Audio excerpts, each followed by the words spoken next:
Hi, welcome back guys. This is your friend, the What If guy, back with another fanfiction. This is the first part of What If Issei Becomes Demi Dragon God. Now before starting, please give this video a like and subscribe to the channel if you want more videos like this. Now let's get into the fanfic. Darkness enveloped Issei Hyoudou, his hands and legs bound by chains and magic circles that prevented him from using his powers. Although he could not see his own face, he sensed the cold, lifeless expression that had taken hold of him, a look he never imagined he would wear in his life. Issei had long forgotten his identity, but he knew he was the eldest son of Garu and Miki Hayedu, the leaders of the Hayedu clan. This clan was one of the 10 MSTR clans in Japan, renowned in both the human and supernatural realms. In the human world, they were known for their extensive business ventures, while in the supernatural world, they were recognized for their power and strength. Despite their influence, the Hayedu clan was not well liked. Many other MSTR clans harbored deep-seated animosity toward them. The Haimajima, Kushihashi, Nikiri, Dumen, and Shinra clans despised the Hayedu clan due to the actions of Issei's grandfather, Juzo Hayedu, who had humiliated their leaders.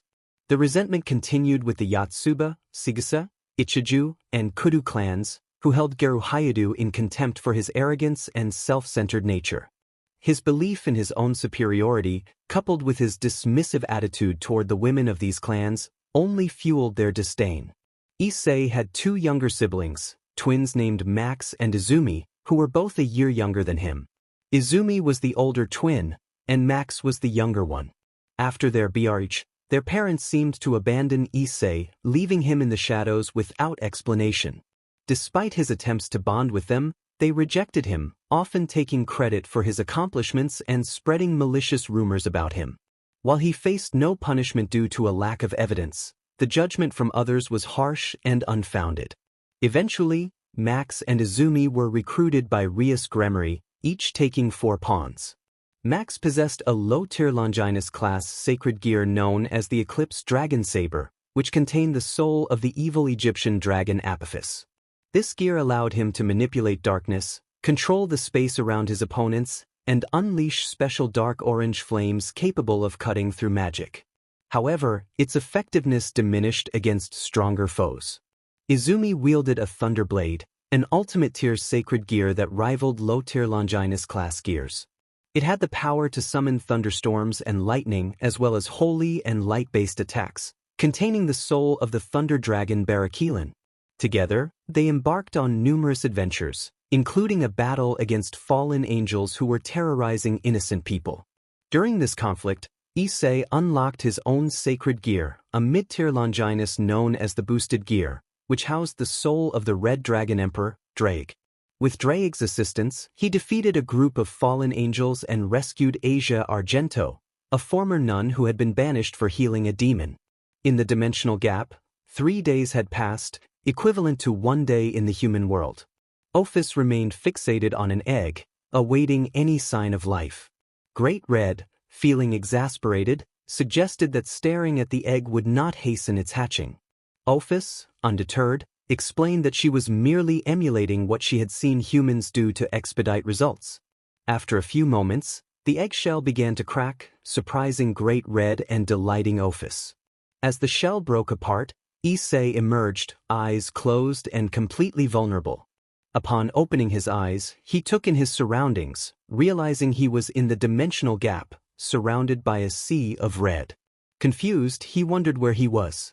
Ophis, filled with excitement, embraced him, leaving him startled. When he asked her name, she replied simply, Ophis. Issei's eyes widened in surprise at her presence. He inquired about their location, and Ophis explained that they were in the dimensional gap, riding on Great Red's back. She also mentioned that she had changed her appearance for a fresh look. Unbeknownst to Issei, Ophis had altered her appearance out of jealousy, feeling a pang of pain whenever she saw him with other women. Seeking advice from Valerie and other females, she learned that her feelings were valid, prompting her decision to change her appearance in hopes of gaining his attention. Issei was pulled from his thoughts when he realized he was still without clothes, prompting Ophis to quickly rise, her cheeks flushed with embarrassment. Great Red, amused by the situation, conjured a set of clothes for Issei, who gratefully donned a black long-sleeve shirt, blue jeans, and black boots, completing his look with a brown belt and an overcoat. Ophis felt a flutter in her stomach at the sight of him dressed, and she cleared her throat to regain her composure before asking what his next steps would be. With a serious expression, Issei declared his intention for revenge. He expressed his anger towards the supernatural beings who had toyed with humans for their own amusement, vowing to eradicate them all. Both dragon gods nodded in agreement, having witnessed the suffering of innocents at the hands of the supernatural world, which had even led to the targeting of dragons. The dragons had become the front line in senseless wars, suffering losses and being subjected to cruel experiments. Issei began to strategize on how to dismantle the supernatural world. He realized he would need a formidable army to challenge ultimate class beings and a vast territory to establish an organization capable of standing against them. His thoughts were interrupted when Great Red warned him that an angry Dracaena was after him. Instantly, Issei took off, dodging demonic blasts from Valerie, who was clad in her strongest armor and shouting in fury for him to return. As Issei ran, he humorously acknowledged his fear of confronting an enraged Dracaena. Valerie intensified her attacks, and the scene took on a comical tone as Ophis watched, munching on popcorn, while Great Red sighed at the antics unfolding before him. After a frantic chase, Issei and Valerie eventually collapsed, breathing heavily. Valerie embraced Issei tightly, having healed his injuries and adjusted his clothes. With her face buried in his chest, she expressed how much she had missed him. Issei felt a warmth in his heart at her affection and returned the embrace, whispering that he had missed her too. Valerie smiled, feeling her cheeks heat up when Issei kissed her forehead, though she secretly wished for a kiss on the lips. Their moment was interrupted by Ophis, who had an unusual expression on her face. She suggested they shift their focus back to their plans. Issei, slightly confused by Ophis's demeanor, began outlining their next objective: to create an organization that would confront the supernatural beings, emphasizing the need for a large territory to establish their base. Great Red offered to provide land outside the dimensional plane, ensuring their activities would remain hidden. The group was taken aback by his willingness to assist. However, Great Red clarified that his offer came with conditions. He requested that once Issei and Valerie had dealt with the factions and reached their peak strength, they would owe him 1,000 golden dragon apples and some bottles of golden apple liquor. Issei accepted the terms without hesitation, surprising both Valerie and Ophis. Great Red, pleased with the agreement, declared that he would leave some extras for them and promptly expelled them from the dimensional gap to a safe location far from civilization and supernatural beings.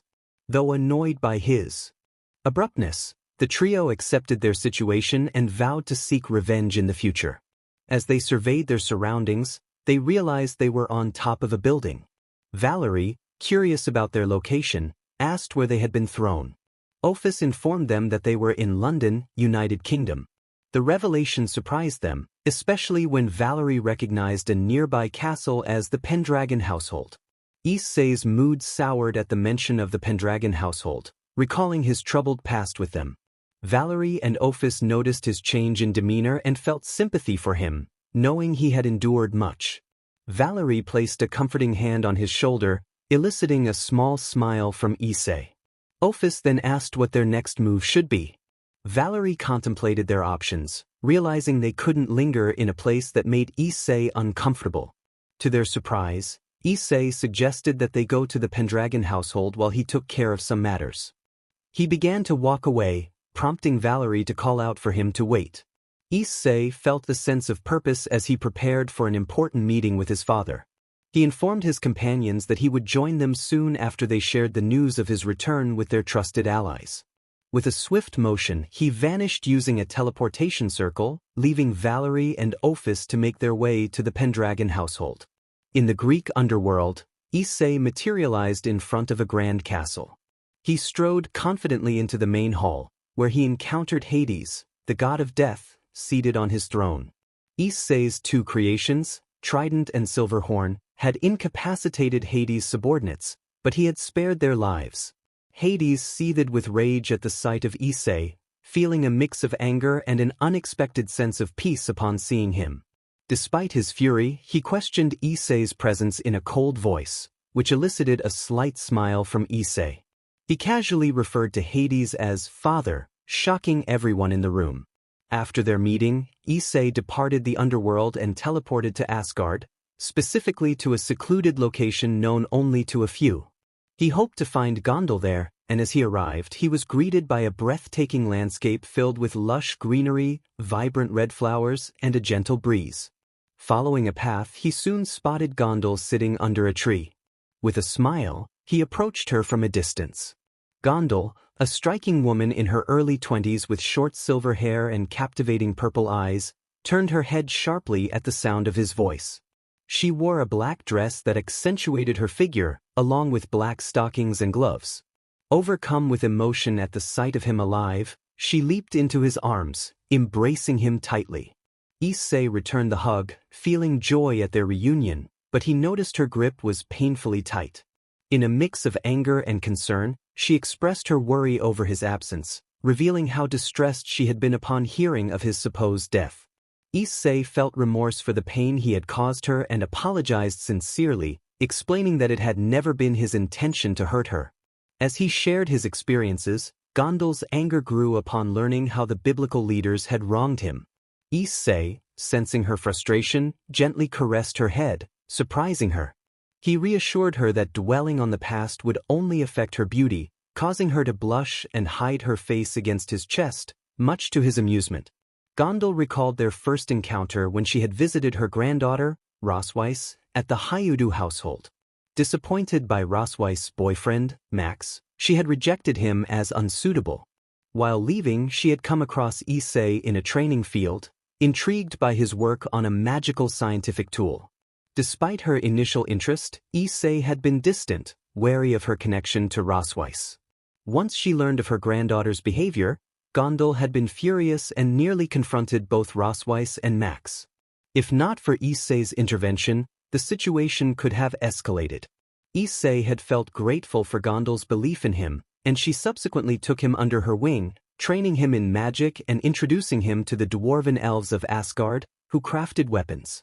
They had welcomed him warmly, especially upon discovering his identity as the Red Dragon Emperor, a title that resonated with their history. As Issei prepared to leave Asgard, the elves assured him that they would be ready to assist him whenever he needed help. She was pulled from her happy memories by Issei, who was shaking her shoulders, concerned about her unresponsiveness. He stopped when Gondal held her head, which was spinning. Issei spoke apologetically, explaining that he had acted out of concern. Gondal shook her head, reassuring him not to worry, and asked what he had been talking about. His response made Issei facepalm, as he had already explained his plan to her multiple times. He reiterated what she needed to do and detailed his idea, which astonished her. She realized he was planning to create something to combat the supernatural world. Issei nodded seriously, stating that the supernatural beings had become increasingly dangerous and needed to be dealt with permanently. Gondal looked down sadly, reflecting on the harsh truth of his words. She had witnessed Odin's decline from a strong, wise leader to an old man consumed by lust and diminished power. Seeing her downcast expression, Issei sighed and gently lifted her chin, trying to comfort her. He acknowledged that it was difficult but insisted it was for the best. Gondal nodded sadly, understanding the necessity of change for improvement. Issei then mentioned he needed her help to obtain 2 specific items that only she could acquire. Confused, she was shocked by his request, expressing her concern about the security surrounding those items, which were only accessible to those of higher authority. Issei acknowledged her concerns, explaining that her position made it feasible for her to retrieve them. He assured her he did not want too much. Gondal sighed, agreeing to help but requested some time to accomplish the task. Issei eagerly thanked her, expressing his confidence in her abilities. She felt a blush rise at his sudden affection but cleared her throat, indicating that he would need to do something for her in return. With some embarrassment, she stated that he would have to go on a date with her. Issei blushed at her demand but agreed, suggesting they could go this weekend. Gondal's eyes lit up with excitement at his acceptance, and they both shared a smile. As Issei prepared to leave, Gondel kissed his cheek, causing them both to blush before he vanished, leaving her alone. In a different scene, Issei found himself at the outskirts of the Pendragon household, feeling a cool breeze against his skin, which brought him a sense of peace. He called Valerie through a communication circle, and she immediately answered, asking where he was. He informed her that he was at the Pendragon household's outskirts, while she revealed that they were at the Vermilion estate. Curious about their presence there, Issei learned that the Vermilion estate was one of the 3 noble empires in London, alongside the Pendragon and Rehavian families. Each empire was renowned for different contributions to both the human and supernatural worlds. The Pendragons were known for their medicinal herbs and strong mages, the Vermilions for their special potions and skilled swordsmen, and the Rehavians for their technological advancements. Valerie sighed when he asked why they were at the Vermilion estate and mentioned Lu Fei. Issei's eyes widened in concern, prompting him to ask what had happened. Valerie instructed him to come quickly, and he agreed, teleporting to the Vermilion estates. Upon his discreet arrival, Issei entered the main castle and navigated through the hall, avoiding detection as he searched for his friends. He soon sensed their magical signatures at the end of the hall, hurriedly making his way to the door. Inside, he found Valerie standing near a window, Lu Fei sleeping on a bed with Arthur beside her, clearly in a somber mood, along with Ophis and 2 other women. The first was an appealing young woman with long crimson hair tied in twin tails, while the second had hip-length silver hair and striking blue eyes. These were Stella Vermilion and La Folia Rehavian, the princesses of their respective families. Upon seeing Issei, the 3 women instinctively drew their weapons. Stella, with anger and seriousness, demanded to know who he was and how he had entered the Vermilion household. Issei scoffed at her, expressing his disdain for her lack of recognition. Both Stella and La Folia narrowed their eyes, recalling someone with similar features, albeit younger. La Folia's eyes widened in realization as she recognized him. Stella also expressed shock upon hearing his name. Issei noted that at least one of them had a brain, but Stella glared at him, unfazed by his taunt. He pressed forward, asking what had happened to Lu Fei, but both women blocked his path. Stella, with disdain, declared that he was not welcome there and questioned how he had entered undetected. Issei rolled his eyes, remarking on the poor security that allowed even a child to enter. Stella growled in annoyance, pointing her sword at him, but he remained unfazed, ready to confront whatever challenges lay ahead. La Folia addressed the situation with a serious tone, reminding Issei of the ban preventing him from entering any of the 3 family estates in the UK due to his past behavior. Issei, filled with anger, expressed his frustration, asserting that they had no right to keep him from his friends and dismissing their authority with disdain. Tension filled the air as he walked past them, heading towards the bed where Valerie was gazing out the window. He inquired about what had transpired during his absence, prompting Valerie to reveal that Arthur's parents had arranged her marriage to Max. Issei's reaction was one of shock and disbelief, questioning the sanity of such a decision. While most in the room agreed with Issei's sentiments, Stella and La Folia remained annoyed, with Stella accusing Issei of jealousy for not being the one to marry Arthur. Issei, however, clarified that he did not see her in that light and criticized the lack of intelligence displayed by their families. Stella, infuriated by his mockery, demanded to know who he thought he was to speak to them in such a manner. Ignoring her outburst, Issei turned his attention to Arthur, reassuring him that Valerie would not marry Max and asking when the wedding was scheduled.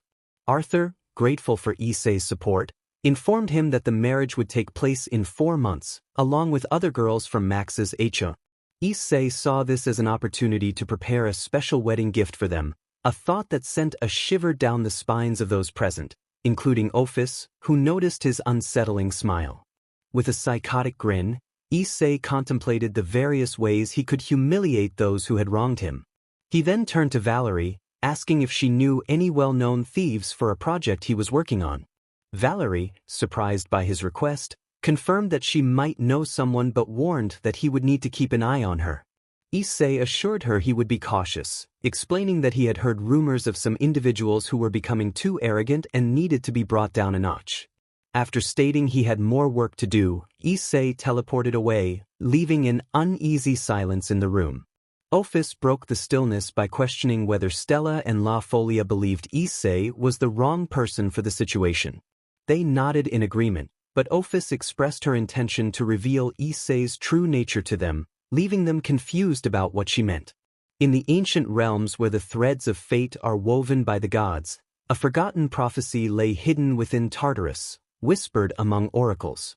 This prophecy spoke of Hades, the god of death and ruler of the underworld, whose life had been marked by sorrow and tragedy since birth. It foretold that shadows would cling to him, leading a life filled with suffering and loss. Hades, the keeper of souls, would experience a joyless existence, betrayed by the heavens and overshadowed by his brothers, forever bound to the desolation of the underworld. Yet, amidst his sorrow, Hades would find love in the goddess Persephone, a brief light in his dark world. However, the prophecy warned that this love would not endure. In time, Hades would father a demigod son, destined to change the course of the world, either for salvation or destruction. The prophecy foretold that from the union of death and life, a son would emerge, standing at the crossroads of light and darkness, with the power to reshape the world based on his heart's desires. The darkest warning of the prophecy spoke of a Longinus wielder, a bearer of a sacred weapon capable of killing gods, who would rise and bring devastation to Hades' life. This wielder would claim the lives of both Persephone and Hades' demigod son, plunging the god of the underworld into an abyss of despair and rage. In his darkest hour, the bearer would arrive, spilling blood and causing death to mourn. The queen of the dead and the son of shadows would fall, leaving Hades bereft of love and light. Consumed by grief, he would turn to darkness, abandoning the remnants of his former self. However, the prophecy also hinted at a glimmer of hope. The fate of Hades and the world itself would rest in the hands of his son, the one destined to either redeem or condemn his father and reshape the destinies of gods and mortals alike. As Hades opened his eyes, he found himself seated on his throne, deep in thought about the conversation he had with his son, whom he had lost nearly 2 decades ago. Hades was taken aback by the realization that he had been close to his son all along without recognizing it. He vividly recalled the conversation he had with Issei the previous day. In that moment, Hades and everyone present were astonished by Issei's unexpected declaration. Hades, maintaining his cold demeanor, questioned Issei about his choice of words. Issei simply smiled and stated that Hades was indeed his father. Confusion washed over Hades as he sought clarification on why Issei would refer to him in such a manner. Issei chuckled lightly, explaining that it was only natural to call him father. Hades regarded him with a serious expression before sighing and remarking on Issei's peculiar nature. Issei, undeterred by the ominous weapons surrounding Hades, approached him and extended his hand. Hades hesitated but eventually accepted it. In that instant, he was flooded with memories, witnessing Issei's entire life from birth to the present. The shock of discovering that Issei was truly his son left Hades breathless, and he released Issei's arm, staring at him wide-eyed. Overcome with emotion, Hades embraced Issei tightly, shedding tears of joy, which surprised everyone else in the room. Issei reciprocated the embrace, comforting his father and allowing his own tears to flow, finally reunited after so long. After several minutes, they released each other, and Hades requested that the others leave them alone for a while. Although reluctant, they complied and exited the throne room. Hades seated Issei beside him on the throne and began to inquire about his life. The revelations that followed ignited a deep anger within Hades, nearly pushing him to transform into his godly form as his power surged, causing fear among those in the underworld, except for Issei, who remained calm. Once Hades regained his composure, he continued to ask about Issei's life, learning of his death at the hands of Draig and how Great Red and Ophis had saved him. Issei also shared his ambitions to create an organization to combat the supernatural world. Hades expressed his support for Issei's endeavors, affirming his commitment to help him confront the leaders of various factions. Issei requested assistance in arranging Cyclopes and Hephaestus for his plans. Intrigued, Hades inquired about the necessity of these beings. Issei smiled knowingly, realizing Hades's intentions and confirming that he indeed wanted them to aid in establishing his organization. Hades agreed to help but cautioned that securing Cyclopes would require discussions with Poseidon. Issei understood and reassured Hades, suggesting that Poseidon would likely be indifferent, given his reputation among the gods. Curious about their past and the circumstances that led to their separation, Issei posed a question that made Hades flinch. Nevertheless, Hades chose to be honest. 19 years earlier, Hades and Persephone had been playing with baby Issei, who was laughing joyfully before eventually falling asleep. Persephone carefully placed him in his cradle, and Hades watched with a smile, feeling grateful for the family they had formed. He appreciated Persephone's nurturing nature, especially since Issei's BRTH mother had allowed him to stay in the underworld until he was 7, ensuring that he could withstand the dark aura of their realm. However, their happiness was abruptly shattered when a violent explosion rocked the room, sending Hades crashing to the ground, seriously injured. Persephone rushed to his side, horrified by his condition, and began to heal him. Hades groaned in pain but managed to explain that a Longinus user, specifically a wielder of the true Longinus, had invaded their domain. Persephone's expression turned grave as she questioned the purpose of such an intruder and how they had managed to breach the underworld. As they heard more explosions and the cries of their people outside, Hades stood up, determined to confront the threat. He instructed Persephone to take Issei and escape while he dealt with the intruder. Before she could protest, Hades plunged into battle against the wielder of the true Longinus. With a voice that resonated like ancient stones grinding together, Hades challenged the intruder, asserting his dominion over the underworld. The wielder, undeterred, raised the true Longinus, its tip gleaming ominously. The battle commenced with Hades charging forward, wielding his bident with incredible speed. The ground trembled beneath him as shadows twisted around his form. The clash of their weapons echoed through the realm, sending shockwaves that shattered stone and bone. Hades pressed the attack relentlessly, his strikes fueled by centuries of power and fury. Dark energy crackled around him, lashing out like serpents, but the wielder was no ordinary foe. The confrontation would determine the fate of the underworld and the family Hades had fought to protect. He moved with precision and grace, each step guided by a divine purpose. The true Longinus deflected Hades' strikes, the spear's light burning away the tendrils of shadow that sought to ensnare him. With every parry, the wielder countered, moving the spear toward Hades' heart, forcing the god to retreat. Hades growled, his patience wearing thin. With a roar, he slammed the butt of his bident into the ground. The earth cracked open, and from the abyss emerged monstrous creatures, twisted souls fused into grotesque forms. They screeched and howled, rushing toward the wielder in a maddened frenzy. The wielder did not falter. With a swift motion, he raised the true Longinus high. A blinding pillar of light shot forth from the spear, incinerating the monsters in an instant. Their wails of agony echoed through the underworld as they disintegrated into ash, leaving nothing behind. Hades' eyes burned with rage. He declared that the wielder would not defy him in his own realm. With a sweep of his bident, he summoned the full force of the underworld. The sky darkened as rivers of molten lava surged from the ground, and the souls of the Dmed swarmed around the wielder, clawing at him with skeletal hands. Hades himself grew larger, expanding into a towering figure of shadow and flame, the embodiment of death. The wielder fought through the onslaught, the divine light of the true Longinus cutting through the darkness. He spun the spear in a wide arc, creating a shield of radiant energy that burned away the souls attempting to drag him down. But Hades was relentless, hurling his bident with the force of a storm. The wielder barely had time to raise the true Longinus in defense. The impact of the bident struck like a meteor, sending him skidding across the ground. His divine shield cracked under the pressure, and for the first time, he staggered.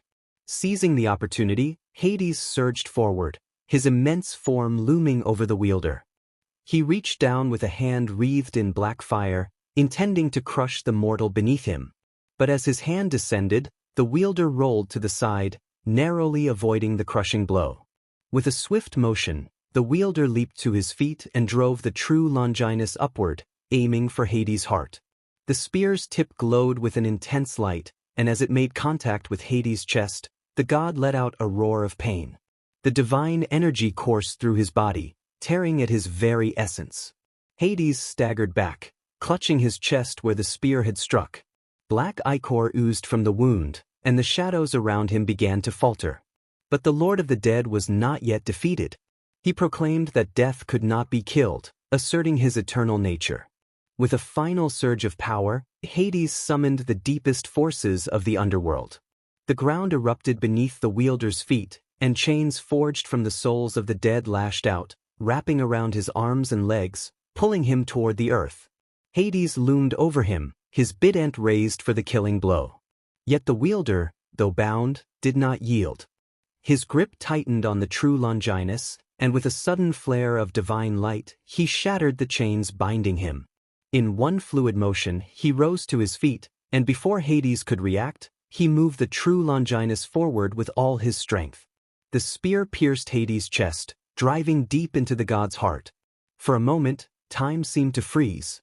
Hades' eyes widened in disbelief, his body trembling as the divine power of the spear coursed through him.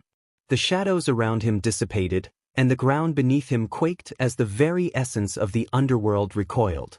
With a final, agonized roar, Hades collapsed to his knees and fell unconscious, barely breathing. The wielder of the true Longinus stood over the fallen god, his spear still glowing with divine light. The realm of the dead was silent, the souls of the dead, watching in awe and fear. With his task complete, the wielder turned and walked away, heading toward the room where Persephone and Issei were.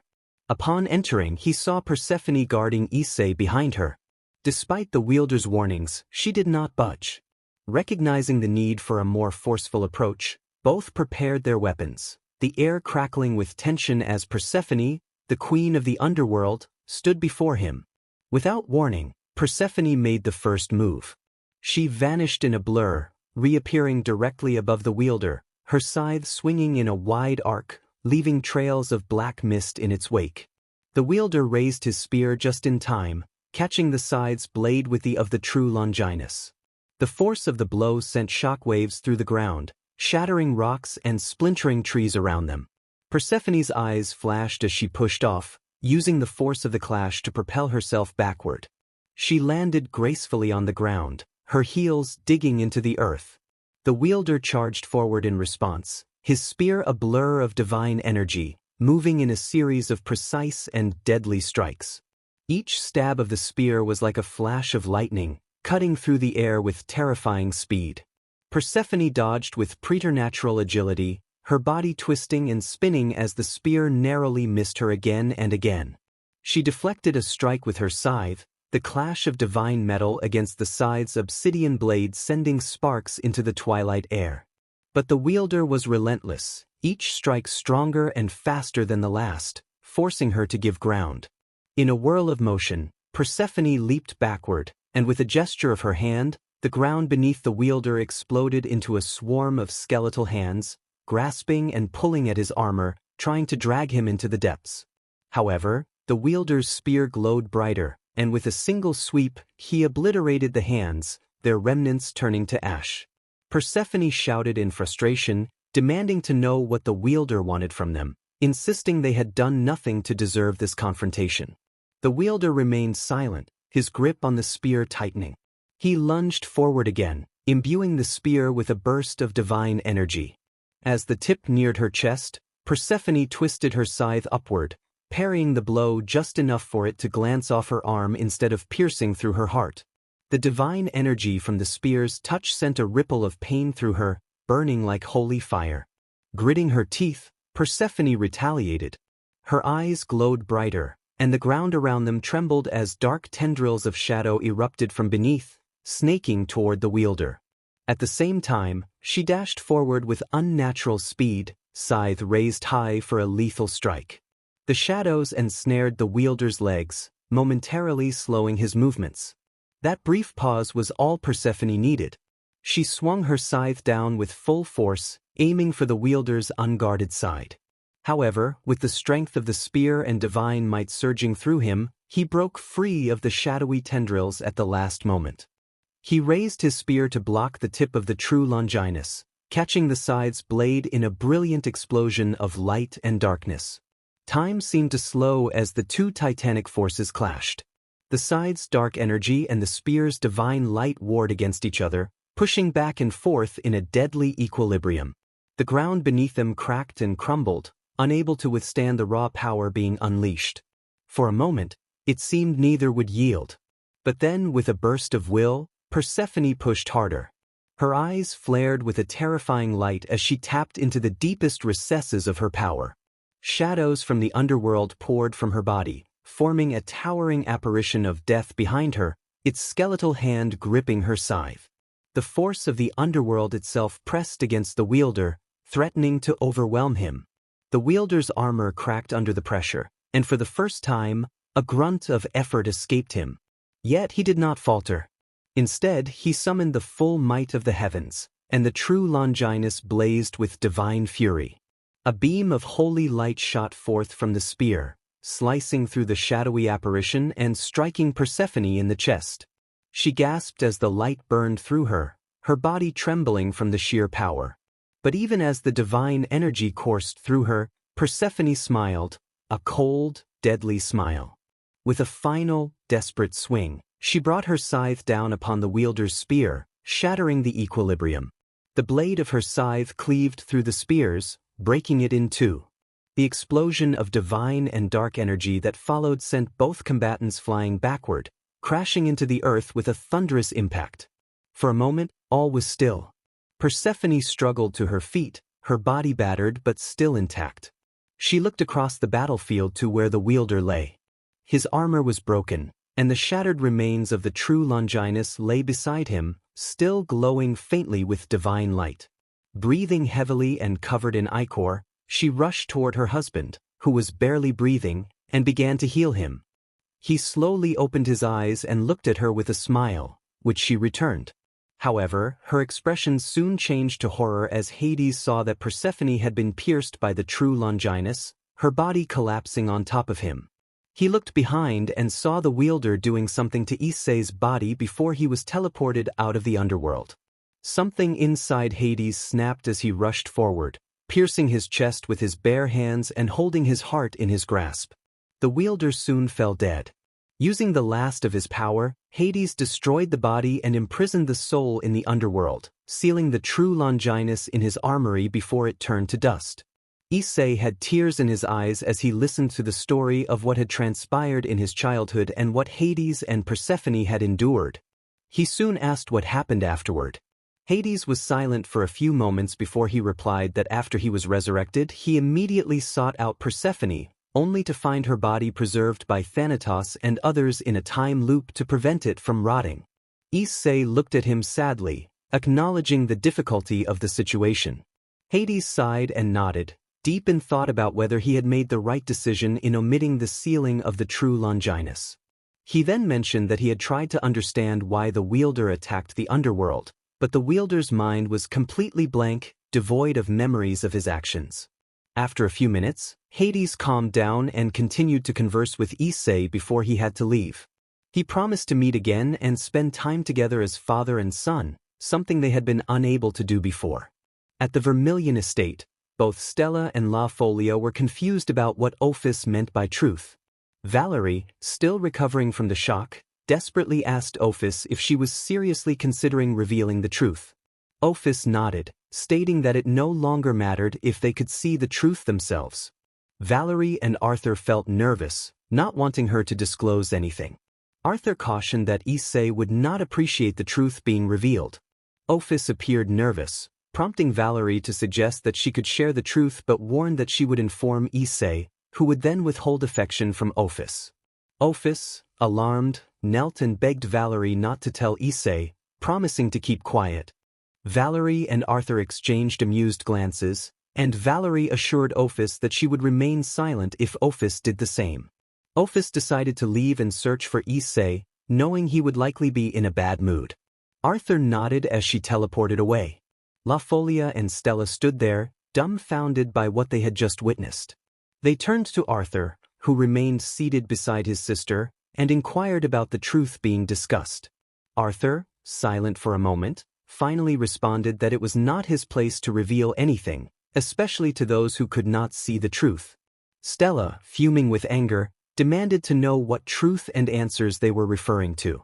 Arthur rolled his eyes at her frustration, pointing out that Issei was correct. She only saw a pretty face and fell for superficial words. Stella's anger snapped, and she attacked him with her sword. La Folia was shocked by her reaction and attempted to intervene, but Arthur had already blocked her strike effortlessly with his caliban. Stella was stunned by how easily he had stopped her attack but snarled, accusing him and Issei of disrespecting others in their own house. If one could not show respect, then it was better to leave with one's sister. Both individuals widened their eyes in shock, but Arthur quickly regained his composure and expressed his disdain. He sheathed his sword, caliban, and approached Lu Fei, lifting her into his arms. Fortunately, Valerie had cast a sleeping spell on Lu Fei, ensuring she would remain undisturbed despite her mental exhaustion. Before teleporting, Arthur turned to Stella and remarked on how she had once been a close friend of Fei, suggesting that her association with the wrong crowd had clouded her judgment. He then addressed La Folia, who observed the scene with sadness, indicating that the same applied to her as well. With a swift motion, Arthur slashed the air with caliban, creating a dimensional crack through which he stepped, carrying his sister, with Ophis by his side, who generated a protective barrier around them. The crack closed behind them and opened again in one of the secret locations established by their team, where they had built hidden shelters to evade trouble. The scene shifted to Issei, who sat on a cliff, gazing at the moon in deep contemplation. His face bore dried tears, a sight that concerned Valerie as she teleported to his side. She observed the devastation around them, noting that even without Drake, Issei's power remained formidable, enhanced further by the flesh and blood of Great Red and the power of Ophis coursing through him. Valerie approached Issei and sat beside him, sensing the heavy silence that enveloped them. Issei remained quiet, his mood darkened by a recent encounter with someone he despised, which had resurfaced painful memories. Valerie decided to break the silence, asking if he was feeling all right. After a moment of reflection, Issei admitted that he was not well, particularly after his encounter with that individual. Valerie understood the weight of his feelings, recognizing how difficult it was to confront someone responsible for past pain. Curiosity led Valerie to inquire about the events that had caused such animosity from the royal families toward Issei. After a brief pause, he decided to share his story. In a flashback, destruction reigned in London, where evil dragons and rogue factions clashed violently. Amid the chaos, Rizavim Levon Lucifer, a man with silver hair clad in royal attire and black armor, approached the Vermilion estate, which lay in ruins from enemy attacks. He sought the precious sword, Dawnbreaker, attempting to draw it from its stone but was repelled by its power. Amused, he shifted his strategy to stealing its energy. Before he could proceed, an older red-haired woman named Mavuka Vermilion confronted him, sword drawn and filled with anger. She declared her intent to protect the sword, but Rizavim merely laughed, dismissing her as a mere human incapable of stopping a super devil like himself. Mavuka, tall with striking red eyes and long, wavy hair, wore a black biker bodysuit adorned with red accents. Fueled by determination, she lunged at Rizavim, but he easily overpowered her, tossing her among his subordinates. As the menacing figures closed in on her, Mavuka felt cornered and vulnerable, her clothing tattered and exposing her skin. Accepting her fate, she closed her eyes, bracing for the worst. However, when she opened them again, she saw her enemies disintegrating into dust, thanks to a figure clad in red armor who had come to her aid. The armored figure did not speak but flew toward Rizavim, who had begun to extract power from the sword. Just as Rizavim thought he had the upper hand, the red-armored warrior struck him, sending him sprawling across the room. Rizavim's anger turned to amusement as he recognized his attacker as the Red Dragon Emperor. The Red Dragon Emperor lunged at Rizavim with lethal intent, forcing him to dodge the attack narrowly. Rizavim retaliated with multiple demonic blasts, but the Red Dragon Emperor countered effortlessly, neutralizing the attacks. As the battle intensified, Rizavim activated his sacred gear, momentarily halting the Red Dragon Emperor's advance. However, the armor vanished, revealing none other than Issei, who swiftly kicked Rizavim away. Frustrated by the revelation, Issei rushed to Mavuka, draping her with a robe as she clung to it, questioning why he had concealed his identity. Issei shook his head, expressing his cold disapproval of the situation. He made it clear that he did not care about how others treated him. If they could not respect him as a person, then he did not need their respect as the Red Dragon Emperor. His words, harsh and truthful, caused Luna Eyes to flinch. Surrounded by several adversaries, Luna Eyes prepared her sword while Issei pulled out a pair of black pistols. Despite her annoyance at his choice of weapons, he ignored her and began firing at the rogue devils, who quickly dissipated into mist, leaving her horrified. He taunted her, asking if she had said something, and then moved on to confront their enemies. Mavuka, initially stunned, quickly regained her composure and charged at the foes, dispatching them with skill. Meanwhile, Issei focused on protecting the sword, with Luna Eyes assisting him. They fought as a well-coordinated team, covering each other's backs effectively. However, the arrival of Rizavim escalated the conflict, and the situation worsened when Max unexpectedly attacked Issei, throwing him aside. Max arrogantly thanked Rizavim for the assistance, only to be met with a brutal response that left him injured.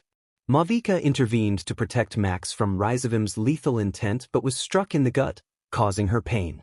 Issei, struggling to rise, healed himself while Draig expressed concern for his partner's well-being. Despite his injuries and exhaustion, Issei refused to rest, knowing that if Rizavim gained enough power from the sword, it would spell disaster for them all. He felt disappointment at witnessing Max's reckless behavior, which had exacerbated their predicament. As Rizavim tossed both Max and Mavuka aside, he moved toward the sword, igniting Issei's anger and helplessness. He attempted to activate his boosted gear, but it failed him. Summoning the last of his strength, Issei charged at Rizavim, determined to prevent him from seizing the sword's power. Rizavim retaliated with a punch that sent Issei reeling, yet he clung to Rizavim, enduring the pain to drag him away. Frustrated, Rizavim delivered a brutal kick to Issei's stomach, slamming him against the rocks where the sword was embedded. He taunted Issei, remarking on the glory-hogging nature of others while casting a glance at Max, who seethed with hatred. Slowly, Issei rose from the rubble, inadvertently grasping the hilt of the sword. Pain surged through him, causing him to scream, which elicited horror from Mavuka and delight from Max. Rizavim, however, wore a serious expression, unfazed by the chaos. Issei's screams ceased, worrying Mavuka, who feared he had perished. To her astonishment, he stood up, his hair obscuring his eyes, and pulled Dawnbreaker from the rocks. In an instant, he vanished from his spot and reappeared behind Rizavim, swiftly cutting through his army with the blade. His eyes glowed red, instilling fear in his enemies and putting Rizavim on high alert. Issei lunged at Rizavim, who barely dodged the lethal slash that sliced through pillars effortlessly. Rizavim sent several of his men to stop Issei, but they fell before the blade. In a desperate move, Rizavim caused the wall above Mavuka to collapse, injuring her severely and leaving her unable to escape. Sensing her peril, Issei rushed to shield her with his body, taking the brunt of the falling debris. Days later, Issei awoke, chained in a dungeon, his injuries untreated. Valerie felt a pang of sorrow for his suffering as he recounted his experience.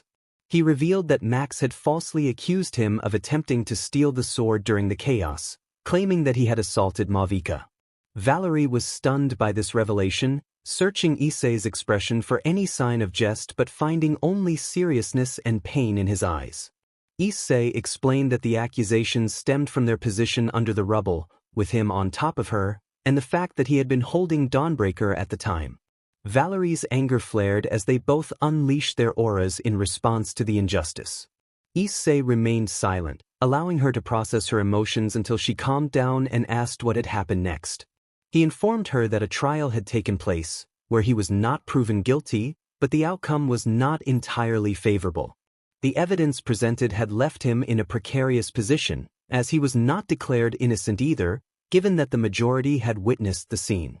Valerie's outrage grew as she demanded to know why justice had not been served. Issei expressed his frustration about the situation involving Max, who had falsely accused him of using mind control to manipulate another person. He felt disgusted by Max's actions and even more so by the fact that the victim's own family did not believe her, relentlessly trying to break her free from the supposed mind control without considering her feelings. Valerie, overwhelmed by the absurdity of the Vermilion clan's behavior, contemplated various ways to confront Max and his allies. Issei revealed that he often visited the Vermilion estate to take the girl out of her confined room, allowing her a brief escape to experience freedom. This revelation stirred jealousy within Valerie, prompting her to question his motives for helping the girl. Issei, with a sad smile, explained that the confinement and the constant magical attempts to control her were detrimental to her mental state. He felt a sense of responsibility for her situation, which Valerie appreciated, though she could not shake off her jealousy. Despite her feelings, Valerie was intrigued when Issei mentioned that their time together had fostered a genuine friendship between him and the girl, contradicting the negative portrayal others had of her. A sigh escaped Valerie as she realized she would have to compete for Issei's affection. She inquired about Issei's plans moving forward, to which he responded with determination about establishing his own organization and company aimed at dismantling the supernatural world and retrieving Drake.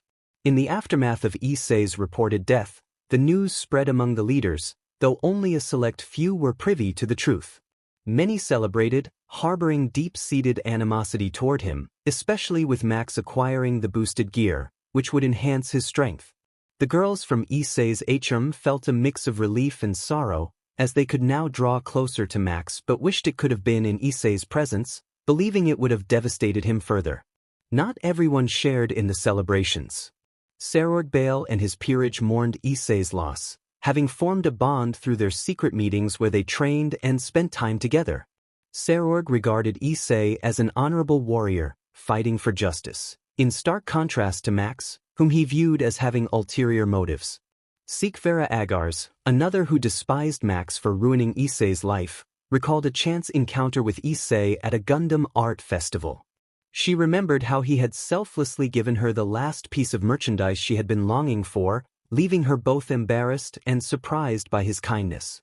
Their paths crossed again at a young devil's meeting, where she had to hide her identity to avoid being recognized. Eventually, she confided in Issei about her passion for inventing, and they collaborated on various projects, including the creation of Issei's twin silver horns. On the fallen angel side, Team /Dog was furious with the leaders for their treatment of Issei. They had witnessed Max's true nature when he used pheromones to manipulate the girls from their team, leading Tobio to confront him physically. Issei intervened, using a potion to negate the effects of the pheromones. The team's anger toward Max was palpable, and had it not been for the timely arrival of the leaders, Max might have faced severe consequences. Amidst these tensions, a troubling issue arose with a series of thefts targeting various factions, particularly involving rare technologies and minerals essential for energy sources. Despite sending numerous teams to investigate, they returned empty-handed or injured, leaving the factions on edge as they sought to uncover the mastermind behind the crimes. In the main house of the Hayedu clan, Max lay asleep, surrounded by his harem, all of them having shared an NTMT moment before drifting off. However, Max was restless in his dreams, finding himself face-to-face with two imposing dragons, Draig and Apophis. Both dragons regarded him with disdain, questioning his worthiness to wield their power. Max, angered by their contempt, protested vehemently, asserting his entitlement to their strength. The dragons, unimpressed by his arrogance, made it clear that being their host did not grant him the right to their power, deeming him a disgrace in the eyes of dragons. Suddenly, a sharp slap sent Max reeling, and he turned to see a strikingly appealing woman with blonde hair and green eyes, dressed elegantly in purple, standing before him. His once angry expression shifted to one of inappropriate interest as he gazed at the blonde beauty, much to her displeasure. Elsha expressed surprise at seeing Draig, noting that she thought he would still be asleep. She then remarked that she was not the only one awake, and questioned who the disrespectful individual was that believed she was like the others in his HRM. Max, upon hearing the insult, glared at her and warned her to watch her mouth. However, he was abruptly interrupted by a punch that sent him flying through the air. A bolt of lightning, infused with dragon-slaying properties, struck him, causing him to scream in pain. Just as he was about to hit the ground, a kick to his head propelled him even further away. Struggling to rise from the ground, with sparks of lightning still crackling from his body, he surveyed the group before him. One of them questioned what the leaders saw in him, calling him a useless brat. Another person agreed, suggesting that the leaders had lost their senses due to age. Laughter erupted among the group, and a woman mockingly added that the others in his HRM were excited by his lack of prowess. This only fueled Max's embarrassment and anger, prompting him to demand to know who they were and what they were doing in his mind. A muscular man stepped forward, introducing himself as Belzard, the former host of the boosted gear and the second strongest. Max smirked, dismissing Belzard's claim and asserting that the first position belonged to someone else. Elsha interrupted, mockingly stating that the top position belonged to Issei, and that Max would never catch up because he lacked the heart and potential to rival him. In a fit of rage, Max claimed he had already defeated his brother and killed him, asserting his superiority. The others scoffed at his bravado, but soon Drake unleashed a fire attack that made Max scream in agony. The group began to attack him, subjecting him to various forms of torment. Eventually, they paused to observe Max's broken body, which was racked with tears from the pain he endured. Drake scoffed, calling him a crybaby and contrasting him with Issei, who would never weep over such trivial attacks. Max remained silent as the others laughed, and Elsha informed him that he would return daily to be beaten up, emphasizing that while he might forget the pain in the real world, it would never leave his body. She warned that he would grow weaker day by day, and no amount of training would make him stronger. Before Max could respond, he vanished and returned to the real world. Meanwhile, Issei and Valerie were in a field, with Issei preparing breakfast while his guns rested nearby. Valerie, curious about the weapons she had seen him use, observed them closely. Noticing her gaze, Issei explained that they were his inventions, designed to compensate for his lack of magical abilities. Valerie lifted one of the guns, commenting on its lightness, but accidentally fired it, obliterating a nearby tree into dust. Shocked, she inquired about the nature of the weapon. Issei informed her that it was called mist dispersion, a technique he had created to decompose objects into molecular form, leaving no chance of survival. Valerie was astonished by the dangerous nature of his magic. Issei nodded in acknowledgement and handed her a plate of food. They sat together, enjoying their meal and engaging in conversation. Issei decided it was time to share something important that Hades had warned him about. He informed Valerie that a new war was on the horizon, a revelation that left her stunned. Having just endured a war, the prospect of another was daunting. She nervously asked who their new enemy was, and Issei smiled, making her realize that he was the new threat. He confirmed that it would take time for her to make her appearance. Issei explained that he had gathered information about the supernatural world's companies and planned to expose them publicly after raiding their operations.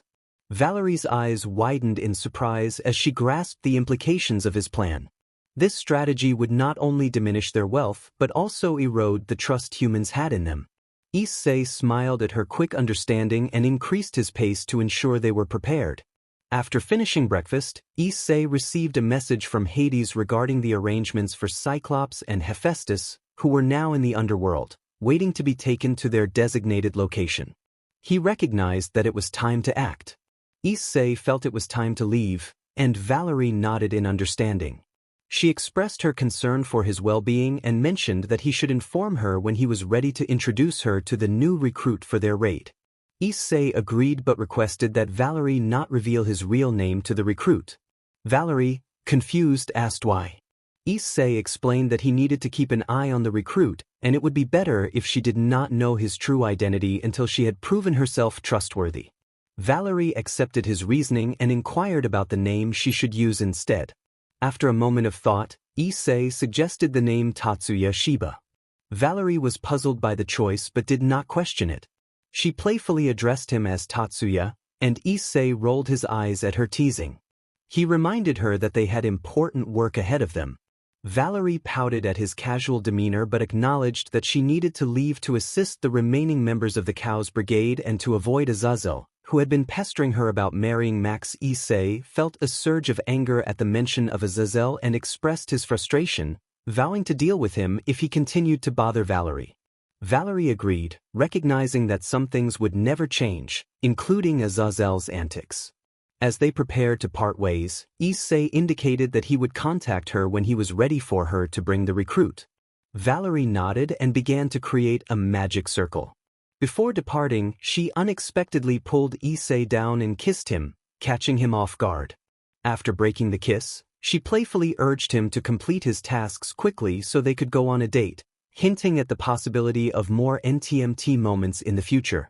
Issei blushed at her boldness, and Valerie giggled, pleased that her plan had worked. With that, she teleported away to join her team, having received information about their new location from Arthur. Issei stood there, momentarily stunned, trying to process what had just happened. He couldn't help but wonder how many women were interested in him, especially after Gondel and now Valerie. Meanwhile, several women from different factions sneezed, feeling as if someone were talking about them. Issei then made contact with Great Red, utilizing the connection his body had with the dragon, which allowed him to reach out without needing to enter the dimensional gap. He soon teleported to the Greek underworld and walked through the castle to the main hall, where Hades awaited him. Upon arrival, Hades informed Issei that what he sought was ready for him to take, but he cautioned that Zeus would throw a tantrum if he found out. Issei expressed his disbelief that someone like Zeus could lead the pantheon, and Hades shared his own confusion about the situation. Curious about the state of a certain individual, Issei asked if her body was still intact. Hades confirmed that it was, but he was puzzled by Issei's interest. With a hint of sadness, Issei revealed that he might have a way to bring her back. Hades, excited by the possibility, shook Issei in disbelief, urging him to confirm that he could truly accomplish this. Issei reassured him that there was a way, but he needed time to execute his plan. Hades agreed, asking Issei to promise that he would bring her back, to which Issei solemnly vowed. Hades smiled, a rare sight, and informed Issei that the individuals he sought were in the next room, waiting to be taken. Grateful, Issei proceeded to the next room, with Hades following closely behind. Inside, they found hundreds of Cyclopes and Hephaestus, who stood apart from the crowd. Issei noticed Hephaestus's troubled expression and inquired about it. Hades explained that it involved Aphrodite and Hera, detailing the ongoing issues surrounding Hephaestus's tumultuous marriage. Issei felt anger and disgust at how Hephaestus was treated by his own family. He approached Hephaestus, who raised an eyebrow in confusion at Issei's approach. Hephaestus revealed that Hades had already informed him of Issei's intentions and assured him that his secret was safe. Issei felt a sense of trust in Hephaestus, knowing he could see through the facade surrounding Max. Hephaestus acknowledged that he understood why Issei was there and assured him that he would provide the best resources for their mission. Issei promised to help dissolve Hephaestus's marriage to Aphrodite, despite the challenges posed by Hera's stubbornness. Hephaestus expressed doubt about the feasibility of this plan, given Hera's reputation for ruthlessness. Issei reassured him that he would keep that in mind. When Issei opened a portal, Hephaestus was caught off guard but chuckled as he stepped through. Others followed him into the portal, leaving only Issei and Hades behind. After bidding farewell to Hades, Issei stepped through the portal, which closed behind him. He found himself on a vast expanse of land, stretching for miles, filled with lush greenery, trees, and rivers. Not only Issei, but even Cyclops and Hephaestus were astonished to find themselves in such a serene location. Issei nodded in agreement with the beauty of the place, but then he noticed a striking woman with vibrant red hair standing beside him. Her youthful appearance was captivating, and her long, elegant red dress and high heels added to her allure. When Issei inquired about her identity, she introduced herself as Lealetia but preferred to be called Leslie. Before he could respond with his own name, she revealed that she already knew who he was. This revelation puzzled Issei, prompting him to ask how she had this knowledge. Issei explained that her father, Great Red, had informed her. Issei's eyes widened in disbelief at the mention of such a powerful being. Issei confirmed her lineage, and Issei struggled to comprehend why he had never heard of her before. She explained that her father had kept her away from the chaos of the factions to protect her. Intrigued, Issei pressed her further, asking if she felt lonely in her solitude. She admitted that it was indeed lonely, but she preferred being alone rather than being caught up in conflicts that did not concern her. Despite her isolation, Issei had ventured into the human world many times and cherished those experiences. Issei felt a sense of pride knowing that the human world still held beauty. Curious about her sudden appearance, he asked why she had chosen to reveal herself to him. With a playful giggle, she clarified that only he could see her, leaving him astonished as he realized that everyone else around them was oblivious to their conversation. Issei explained that she had used some tricks to make him believe he had entered the dimensional gap. When Issei expressed curiosity about her methods, she playfully refused to divulge her secrets, suggesting that she might share them in the future. He decided not to press further but did ask where Great Red was. Issei informed him that her father was likely roaming in another dimension and would not be returning for some time. Issei sighed, acknowledging Great Red's unpredictable nature, and asked Issei to inform him that he had been searching for him when he returned. She agreed. After their conversation, Issei left the dimensional gap and found himself back in Asgard, at the same location where he had previously met Gondal. As he approached her, Gondal sensed his presence and, acting on instinct, grabbed his hand before flipping him over her shoulder and pinning him to the ground with a magically conjured spear aimed at his neck. Upon recognizing Issei, Gondal quickly helped him up, apologizing profusely for her reaction. Issei chuckled nervously, reassuring her that he was unharmed. Despite her concern, he insisted that it had merely been an accident. Gondal, still slightly flustered, nodded but remained worried. Curious about her earlier behavior, Issei asked why she had reacted so defensively. Gondal explained that during the war against Trihexa, many Valkyries had been recruited, but one in particular stood out due to her exceptional powers and leadership skills. Issei was surprised by this revelation and questioned whether that was a good thing. Gondal agreed but mentioned that Odin had tasked her with training this Valkyrie in forbidden arts, just as she had secretly taught Issei. Issei expressed his disbelief at Odin's decision, suggesting that the old man had lost his senses to think anyone could handle such dangerous knowledge. Gondal shared his sentiments and then asked what had brought him to her that day. Issei explained that he had come to check on her and inquire about the dwarven elves. Gondal smiled at his thoughtfulness and mentioned that she was doing well, though she was tired of dealing with her granddaughter and her boyfriend. Issei sighed, acknowledging that they could not interfere with her granddaughter's choices, as she was no longer a child. Gondal agreed, but her concern for her granddaughter's future weighed heavily on her heart, especially after learning that Rosweiss had become involved with someone she deemed unworthy. Gondal informed Issei that the dwarven elves had already begun the work he had requested from them. During his previous visit to Asgard, Issei had asked the dwarven elves to construct a significant building for his business, a favor he sought on behalf of Elsha and himself. They had agreed, but only after he promised to protect them and their tribe, a commitment he had made without hesitation. As their conversation continued, Gondal retrieved an item from her pocket dimension and handed it to Issei. He was taken aback by the connection he felt to it, realizing its significance. Gondal confirmed that it was indeed the item the dwarven elves had promised him. Issei marveled at the power emanating from the object, which was said to possess a blaze ability that resonated with his own. It had the potential to rival Longinus-class gears and could even alter his aura and appearance when concentrated upon. His astonishment was palpable as he absorbed the implications of this gift, leaving him eager to explore its capabilities. Issei shrugged and decided to try the magic spell. A magic circle enveloped him, transforming his appearance. Gondal's eyes widened in surprise at the change. She acknowledged that he looked quite handsome in this new form, but she preferred his original appearance. Issei felt a warmth spread across his face at her compliment, feeling a bit nervous. They both settled into a comfortable silence before Issei returned to his normal self. Realizing it was time for her to leave, Gondal felt a twinge of sadness.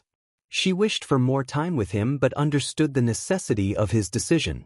She expressed her understanding, and Issei tucked the magical item away in his pocket dimension. He promised to meet her in 3 days for their date, and with that he teleported away, leaving Gondal smiling. Issei was working diligently on his computer after successfully hacking into another company associated with the Hayedu clan. He leaned back in his chair, feeling tired. Currently, he was in Australia, far removed from the supernatural world. He had established his own facility there when he was just 6 years old, under the watchful eye of his grandfather, Juzo Hayu. Juzo had always anticipated that Issei would need to distance himself from everything one day, but he never imagined that Issei would have to confront the supernatural world. Trusting his instincts, Juzo provided Issei with everything he needed from an early age, unaware of the full extent of the Hayedu clan's legacy. Issei chose Australia for its lack of supernatural activity, believing it was unlikely anyone would search for him in such a sparsely populated country. He doubted they even knew he was alive. He glanced at a framed photo on his desk, which captured a moment with his grandfather, both of them smiling in front of the faculty Issei had created, with Juzo serving as his guardian until he turned 18. Four Leaves Technology, or FLT, was the fastest-growing technological enterprise in the world. It had developed numerous innovations, including voice command televisions and advanced vehicles. However, these advancements were merely a facade to conceal their true work. FLT focused on scientific magic, creating tools that enhanced magical practices and revolutionized traditional methods of spellcasting and magic circles. Only a select few were aware of the organization's true purpose, and the thought of it brought a smile to Issei's face. He missed his childhood friends, especially since Irina had only been around to get closer to Max and Izumi. His real friends were those who had stood by him. He sighed, contemplating a reunion with them in the future. As he checked his computer, he noticed that the processing had completed, prompting a mischievous grin to spread across his face. Issei found it amusing how Azazel had chosen such an obvious password.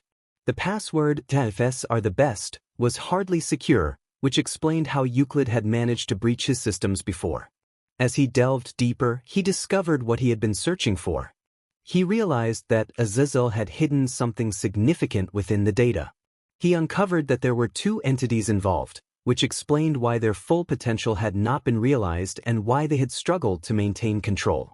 This revelation sparked his curiosity about whether there were other similar cases that had been split apart by Azazel. Issei recalled the biblical god, a figure he viewed as paranoid and hypocritical. The ancient deity had harbored animosity toward all dragons, even those who posed no threat. He remembered a conversation he had with Draig, the dragon within his boosted gear. In a flashback, Issei was asleep in his modest room in the Hayedu household. Unlike the luxurious spaces of others, his room was small, with worn-out bed sheets, cracked gray walls, and a broken floor, showing signs of neglect. Inside the boosted gear, Issei sat with the past hosts of the gear, listening to their stories.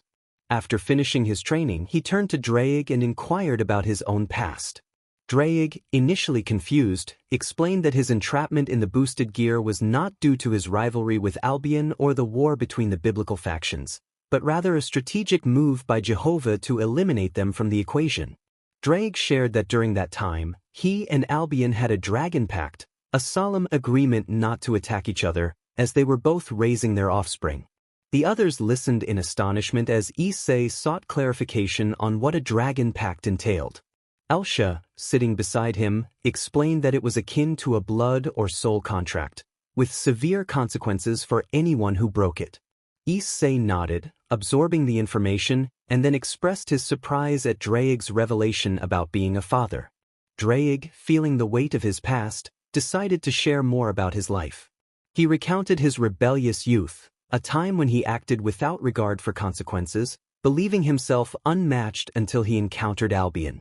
He recalled how he and his rival were polar opposites, their powers contradicting each other, which sparked their rivalry. A smile spread across his face as he reminisced about his younger days as a dragon, while others around him enjoyed popcorn and cold drinks. marveling at how such moments could unfold.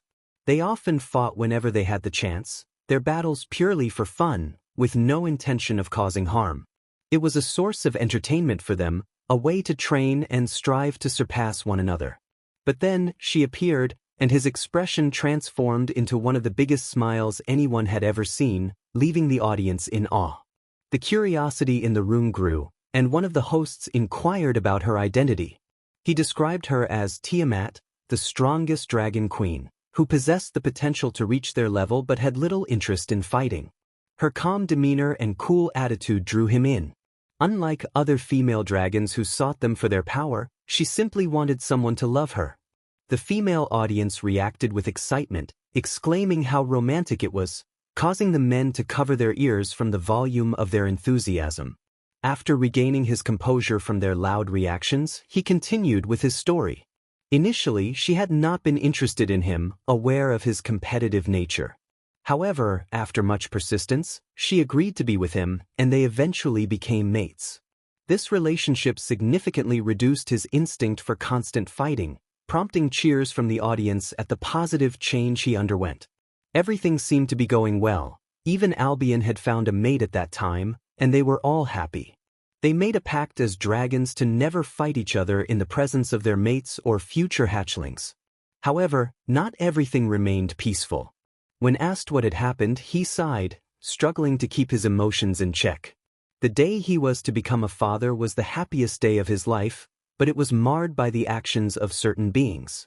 Anger surged within him as he recounted how Jehovah, accompanied by armies of angels and mechanical beings, disrupted that joy. He fought valiantly against them, but they proved more powerful than any he had faced before, especially the mechanical entities. After defeating the attackers, he rushed back to protect Tiamat, only to find he was too late. He saw her lifeless body, taken by the angels, and he never discovered the fate of their hatchling. The sorrow in his story brought tears to the eyes of some women in the audience, while others, along with the men, simmered with anger. Fueled by rage, he charged into battle against the angels, finding Albion there equally furious and injured. Together, they fought against their foes, but Jehovah managed to rally others against them, ultimately succeeding in their efforts to take them down. He concluded his tale, taking deep breaths to calm himself. When asked what happened afterward, he explained that their combined rage and anger were overwhelming, affecting the gear they wielded and, in turn, their hosts. The audience was stunned by this revelation, leading another host to question whether their loss of control and transformation into mindless monsters was a result of his and the gear's influence. He clarified that while their anger did affect the gear, it had its own mechanisms that could drive individuals to madness. Those who sought power for protection often found themselves transformed into monsters, and only a few resisted the allure of that power. As he reflected on the past, Issei clenched his left hand in anger, vowing to make those responsible pay for their actions. He hacked into Gregori's computers, erasing all information about sacred gears, Azazel's discoveries, and the means to create sacred gear removal machines. He planted a virus to disrupt their systems, ensuring it would spread and cause chaos. After completing his task, he stepped out onto the balcony, gazing at the full moon, feeling a sense of peace as he began to formulate a plan for his attack on the factions. The devils posed a significant threat with their vast army and powerful leaders, while the angels required access to a special location. However, Gregori seemed vulnerable due to poor leadership, making them a potential target for his plans. He knew he would need assistance and had someone in mind. The next day, Issei sat in a cafe, enjoying breakfast while waiting for a familiar presence. When the individual arrived and took a seat across from him, he acknowledged their reunion. They reminisced about their last encounter during a battle against the Cows Brigade in the UK, preventing them from stealing from 3 major families. The mysterious figure was revealed to be Tobio, a young man with short black hair and pale gray eyes, dressed in a tactical suit. Tobio expressed surprise at Issei's call, having heard about the loss of Issei's gear and the consequences that followed. Issei was curious about what had transpired recently, noticing that Tobio appeared unwell. Tobio had lost weight and had dark circles under his eyes, prompting Issei to suggest he eat something. Despite his initial reluctance, Tobio eventually ordered food, and as they ate, a sense of calm settled between them. However, Issei couldn't shake the feeling that something was off with Tobio. After a moment, Tobio turned the conversation back to Issei, pressing him for answers about his own situation. Issei revealed that he had died but had been saved by someone whose identity he wished to keep secret. He explained that a divine failure had taken his gear and given it to someone he deemed unworthy, but he was determined to retrieve it. Tobio was taken aback by Issei's plan to attack Gregori, one of the most secure factions, and questioned Issei's sanity. Issei countered by pointing out that if Gregori was as secure as Tobio claimed, then Rizavim would not have been able to infiltrate it. When Tobio asked if Issei intended to go alone, Issei merely smiled and hinted at a secret. Concerned for his friend, Issei pressed Tobio about his troubles. Tobio hesitated before revealing that he and his team had been expelled from Gregori. Issei's shock was palpable as Tobio explained the circumstances. A few months prior, an incident had occurred involving Max, who had attempted to manipulate the women on Tobio's team. Fortunately, Jean had intervened just in time, preventing a disastrous outcome. The situation escalated when Jean confronted Max, who had been using pheromones to control the girls. In a surprising turn of events, Jean had bitten Max, breaking his hold over the girls. This led to a furious confrontation, where Tobio and his team had banded together to seriously injure Max before being expelled from Gregori by Azazel, who dismissed their actions as excessive. Issei's anger flared at the injustice of it all, but Tobio urged him to remain calm. They discussed their current living situation, revealing that they were renting a place but were constantly on the run from Azazel. Issei, feeling a sense of loyalty to his friends, offered them a safe place to stay, which surprised Tobio. Grateful for Issei's generosity, Tobio expressed his uncertainty about how to repay him, to which Issei suggested that Tobio could assist him with certain tasks. The next day, Issei stood at a distance, gazing at Gregori with a steely resolve, accompanied by the members of Team/Dog. Lavinia expressed her concern about Issei's plan, but he remained focused. Summoning a magic circle, he produced a black rifle, which astonished his companions. This weapon, Ilya Ermoliv, was a long-range sniper rifle capable of delivering powerful attacks from a distance. As they processed the sight of this scientifically magical weapon, Cookie questioned Issei's intentions. Issei simply aimed the rifle at Gregori, preparing to unleash its power, ready to take action in their quest for justice. Half of the Gregori had been destroyed, leaving nothing behind and alerting the fallen angels. Team/Dog stood in shock at the intensity of the attack. Issei stored his rifle in a pocket dimension and retrieved a long broadsword, a striking weapon gifted to him by dwarven elves. It was black and red in color. As he concentrated, his appearance transformed into that of a red-haired man with long hair tied in a high ponytail, bangs framing his face. He wore all black formal attire complemented by a red trench coat. With a different tone in his voice, he informed his teammates that he would meet them ahead and that all questions would be answered later. He then rushed toward the Gregori with blinding speed. Without hesitation, Issei activated his flame ability, igniting his wolf's gravestone. Flames danced and swirled around him, casting an intense glow that clashed against the fallen angel soldiers. His gaze was steely and unwavering, radiating cold determination. The fallen angels circled him, their wings spread wide. One charged forward, wielding light spears that swirled around its hands, forming deadly, serrated beams of energy. Issei dodged to the side, moving with the speed and precision honed by countless battles. He countered with searing onslaught, slashing his wolf's gravestone in rapid succession. Each strike emitted fiery arcs that cut through the air, creating a wall of flame around him.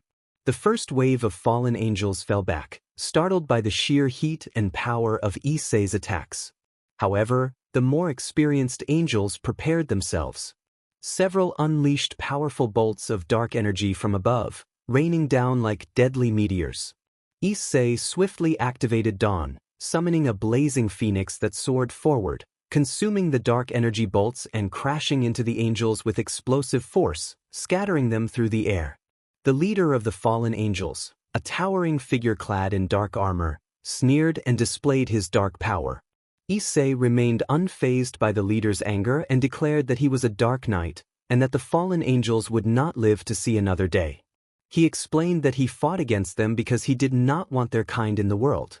Enraged, the fallen angels channeled their energy together, forming a giant power sphere. Issei narrowed his eyes, focusing intently. He knew this next attack would require everything he had. With a deep breath, he channeled all his energy into his wolf's gravestone, the flames intensifying into a blinding red fire. He felt the heat surge through him as he leapt forward, executing a powerful downward strike just as the sphere was released. The clash was monumental. The sphere of darkness and light magic met Issei's empowered attack head-on, causing an eruption that illuminated the battlefield. The other fallen angels shielded their eyes, unable to withstand the brilliance. When the smoke and embers cleared, Issei stood alone, victorious and unscathed. The remaining fallen angels attempted to flee but were trapped by Lavinia's ice magic, encased in ice coffins that soon shattered into pieces, leaving nothing behind. The entire team/dog was stunned by Issei's fighting prowess. He informed them that they would split up and continue their work, sheathing his sword, which soon became intangible. Before they could respond, Issei unfurled his dragon wings and flew into the Gregori. Shigyun remarked on his departure, while Tobio noted that Issei was eager to finish the battle before other leaders arrived. Just as they prepared to enter, a black portal appeared, from which thousands of Grim Reapers emerged. The team readied themselves for a fight, but the Grim Reapers walked past them, led by their leader. Natsum questioned what the Grim Reapers of Hades were doing there, her tone edged with concern. The leader replied coldly that they were there on their lord's orders to assist his son in the attack. Confusion spread among the team as they processed this revelation. The leader confirmed that if they wanted to know more, they should ask the one who had brought them there. With that, all the Grim Reapers entered the Gregori to carry out their part in the assault. Having witnessed numerous surprises that day, Team/Dog rushed in to join the fight. Inside the Gregori, Issei found himself in an office surrounded by the bodies of fallen angels. He searched the computers for information but found nothing, leading him to slam his fist on the table in frustration, breaking it instantly. Hearing a cough, he turned to see a appealing woman with dark purple hair and red eyes, dressed in a white general's outfit adorned with golden pads and highlights. She wore a golden cross brooch with a blue gem at its center, along with a short skirt, black stockings, and thigh-high white boots. This woman was Pphanie, one of the Gregori's cadres. Issei recalled the humiliation she had inflicted upon him in the past, remembering her scornful words.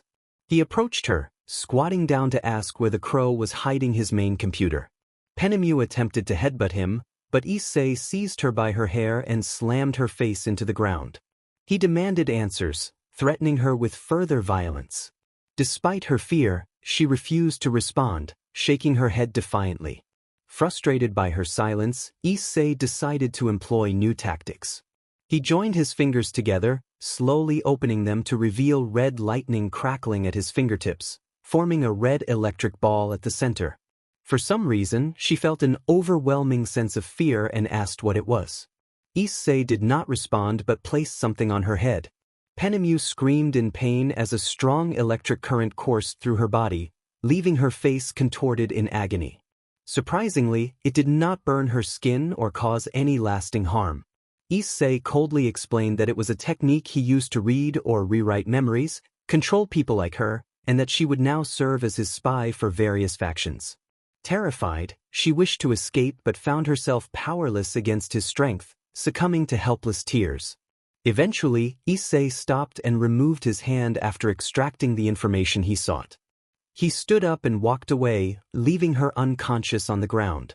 He approached a computer, yanked it from the table with force, and hurled it aside. Looking down, he noticed a tunnel and jumped into it. Meanwhile, Team/Dog was engaged in a fierce battle against fallen angels and Grim Reapers. Natsum, riding her griffin, shouted in frustration about the unexpected number of fallen angels. Cookie, dodging light spheres, retorted that they were dealing with Azazel, who could orchestrate such chaos. Their bickering escalated as Natsum demanded Cookie stop calling her names, while he shot back with insults of his own. Suzaku, exasperated, intervened, commanding them to focus on the fight instead of their quarrel. On the other side of the battlefield, Lavinia activated her balance breaker, freezing a significant portion of the fallen angels in place, while Tobio used his own balance breaker to cut down any enemies that approached. Together, they cornered the remaining fallen angels, ultimately defeating them. Exhausted, Shigyun collapsed onto the ground, relieved that the battle was over. Tobio, also fatigued, released his balance breaker and sighed. Lavinia then inquired about Issei's whereabouts, but her teammates could only shrug in response. Just as they were about to move forward, strange objects were hurled at them, forming a dome that trapped them inside. Shocked, Tobio called out to his partner Jean, who had left his katana on the floor, engulfed in shadows.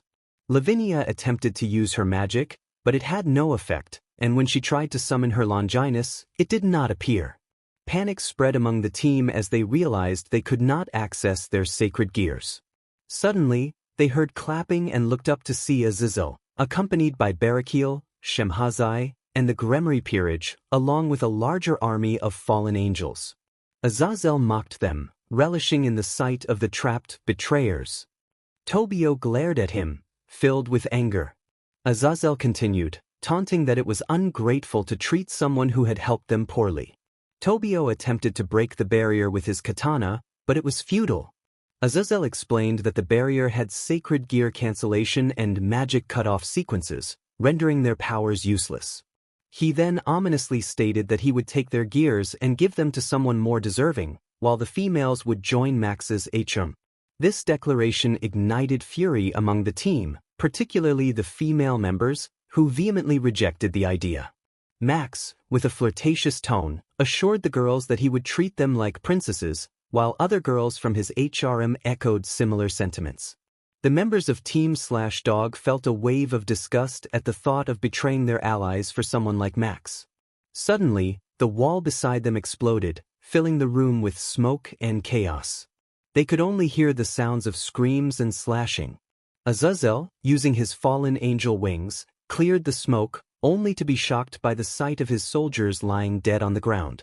Just then, a sword flew past him, striking Max in the face with such force that it knocked him unconscious. His HRM cried out in alarm and rushed to his side. The sword then struck the barrier, shattering it into pieces and freeing Team/Dog, who could now access their powers once more. The sword impaled itself into the ground, marking a turning point in the battle. Suddenly, music filled the air, drawing everyone's attention as footsteps echoed around them. They turned to the broken wall, where a silhouette emerged. Issei, disguised, approached Team/Dog, bringing them a mix of happiness and relief, while the others looked on in anger. Rias shouted in confusion, questioning his identity. Issei simply stated that he was the Dark Knight. The group frowned, puzzled by his words, as Shemhazai remarked that he had never heard of such a figure. Issei explained that he had seen no reason to reveal himself to the supernatural world until now. Azazel, frustrated by the vagueness of his answer, demanded to know why he had chosen this moment and expressed his outrage at Issei's actions toward Akino. Issei, unfazed, proposed a deal to Azazel. The fallen angel narrowed his eyes, curious about the nature of the deal. Issei requested the boosted gear and a peaceful exit for everyone. Azazel stared blankly for a moment before bursting into laughter, joined by others who found the request absurd. Issei maintained a blank expression, observing their amusement. He whispered to Team/Dog, commenting on their apparent insanity, which elicited chuckles from them. Natsum questioned why they weren't leaving, to which Issei replied that he wanted to retrieve. Drake from Max Cookie, feeling anxious, pointed out the overwhelming numbers of enemies surrounding them and suggested they should escape. Issei surveyed the fallen angels encircling them and expressed surprise at their persistence despite poor leadership. The group agreed, sharing his astonishment. Barakiel questioned what made Issei think they would let them go. Issei calmly suggested that if they did not, they could take a more difficult route. He summoned his sword to his hand, and Team/Dog prepared for battle. Shemhazai taunted Issei, telling him to surrender as more fallen angels appeared, but Issei remained composed. Azazel mockingly asked if he was scared, to which Issei responded with a smirk and commanded shadows to arise. Shadows emerged from the fallen angels' bodies, transforming into shadowy figures with blue highlights. The enemies shouted in rage, demanding to know what he had done. Issei teased that they were now part of his army and ordered his shadow army to attack. He instructed his team to handle the Gregori group while he took on the 3 powerful fallen angels. Leaping into the air, he flew toward a larger area, with the 3 cadres in pursuit. They faced each other, with Azazel at the center, his long black coat billowing as he brandished his sacred spear, ready for battle. To his right, Betrayal crackled with lightning, his dark armor absorbing the moonlight, making him appear godlike. On the left, Shemhazai assessed Issei silently, his white robes flowing while his stance remained firm and poised, like a coiled snake. Issei sensed the immense power radiating from his opponents, preparing for the confrontation ahead. Issei wasted no time and gripped his wolf's gravestone tightly, the blade igniting in a fierce crimson blaze that illuminated his determined face. He charged forward, swinging the flame-enchanted weapon toward Betrayal. The sheer heat forced Betrayal to leap back, narrowly avoiding the strike, which scorched the ground and left a trail of smoldering fire in its wake. Azazel, not hesitating for a moment, summoned his holy lightning spear and moved it forward, aiming straight for Issei's heart. With a deft pivot, Issei raised his blade, deflecting Azazel's spear with a cascade of sparks and flames. Seizing the opportunity, Betrayal charged at Issei, unleashing a storm of electrical energy from his fists. Issei, eyes narrowed, braced himself as the lightning arced around him, scorching his armor but failing to breach his resolve. He raised his blade, swinging it in a wide arc, sending a torrent of fire toward Betrayal. The flames met the lightning, and for a brief moment, the valley was filled with blinding light as fire and electricity clashed, each struggling for Dems. Betrayal, undeterred, dove through the flames to get close to Issei, landing a powerful, electrically charged punch against Issei's shoulder, forcing him back. Gritting his teeth, Issei channeled more flame magic, and the flames of his weapon intensified, engulfing the blade until it became a blazing beacon. With a powerful shout, he swung his wolf's gravestone down with all his might, releasing a fire tornado that caught Betrayal, forcing him to retreat to avoid the searing flames. Meanwhile, Azazel and Shemhazai exchanged a knowing glance. Shemhazai stepped forward, summoning black tendrils of dark energy, coiling them like snakes ready to strike. With a flick of his wrist, he sent them surging toward Issei, the dark energy seeking to ensnare him. Sensing the impending danger while mid-battle with Betrayal, Issei made a split-second decision. He disengaged from Betrayal and used his Phoenix Wing ability, summoning a fiery bird that swept forward, severing Shemhazai's dark tendrils and exploding in a burst of flame. However, Azazel was quick to capitalize on the opening, launching a volley of lightning spears with incredible speed. Issei dodged a few, but one grazed his leg, and another slammed into his side, sending him skidding back. He planted his wolf's gravestone into the ground to steady himself, but it was clear he was feeling the toll of fighting 3 powerful adversaries at once. Still, he rose, his fiery resolve unshaken. Deciding it was time to escalate, Issei channeled every ounce of his mana, calling forth his ultimate ability, Dawn. His wolf's gravestone erupted in flame, and with a powerful swing, he sent a massive wave of fire racing across the battlefield. The ground ignited, forcing Azazel, Betrayal, and Shemhazai to leap high into the air to avoid the inferno. The flames reached the cliffs, illuminating the entire valley with an intense, hellish glow. Yet the fallen angels were far from defeated. Azazel grinned, feeling both tense and impressed by Issei's display of power. He summoned a massive lightning spear crackling with unstable energy and hurled it at Issei, who countered by launching himself forward, his wolf's gravestone clashing with the spear. The impact was deafening, and the force sent shockwaves rippling through the valley. Issei and Azazel were momentarily locked in a struggle of sheer strength, each pushing against the other. Realizing the tide must be turned, Betrayal and Shemhazai synchronized their attacks, preparing for the next phase of their confrontation. Barakiel summoned his ultimate ability, Thunder Call, creating a storm cloud above them. Massive lightning bolts rained down, each strike aimed directly at Issei. Simultaneously, Shemhazai unleashed his chains of darkness, sending shadowy tendrils racing toward Issei to restrict his movements. Issei gritted his teeth, dodging the lightning as best as he could while deflecting the chains with his wolf's gravestone. However, the combined attacks began to wear him down, his energy waning as he fought against the relentless barrage. A stray bolt caught him, sending a surge of electricity through his body. With a shout, he shook it off, his fiery spirit refusing to yield. Just as he seemed cornered, Issei channeled the last reserves of his strength, igniting his wolf's gravestone to its maximum intensity. He spun, creating a protective dome of flames around himself, incinerating the dark chains that managed to reach him and dispersing some of the weaker lightning bolts. In a final desperate charge, he lunged at Azazel, unleashing a ferocious series of strikes, each one blazing with fiery power. Azazel, however, met each blow with deft parries, his own strength still formidable. With a final, powerful move, Issei attempted to breach Azazel's defenses, only to be met with a crushing blow as Azazel's lightning spear found an opening and pierced through his guard. Issei staggered, his body exhausted and his flames dimming. Yet, he still stood defiant, determined not to lose today. Both teams faced off against each other, and with Tobio's signal, they spread out, each member radiating a distinct aura. Lavinia Rennie, the Ice Witch of Dog, called upon her sacred gear, activating its balance breaker and summoning her ice doll as she stared down the Gregori peerage. Natsum Minagawa, wielding her wind powers, took to the air, her gaze sharp and calculating. Cookie, with his sword, and Shizun, accompanied by her familiar bear, moved into position. Suzuha Himejima, with her family's fire flowing within her, watched her opponents carefully, her eyes fixated on Akino, her distant relative. Without hesitation, Rias raised her hand, gathering her demonic power. Crimson flames coalesced, forming an orb of destructive energy.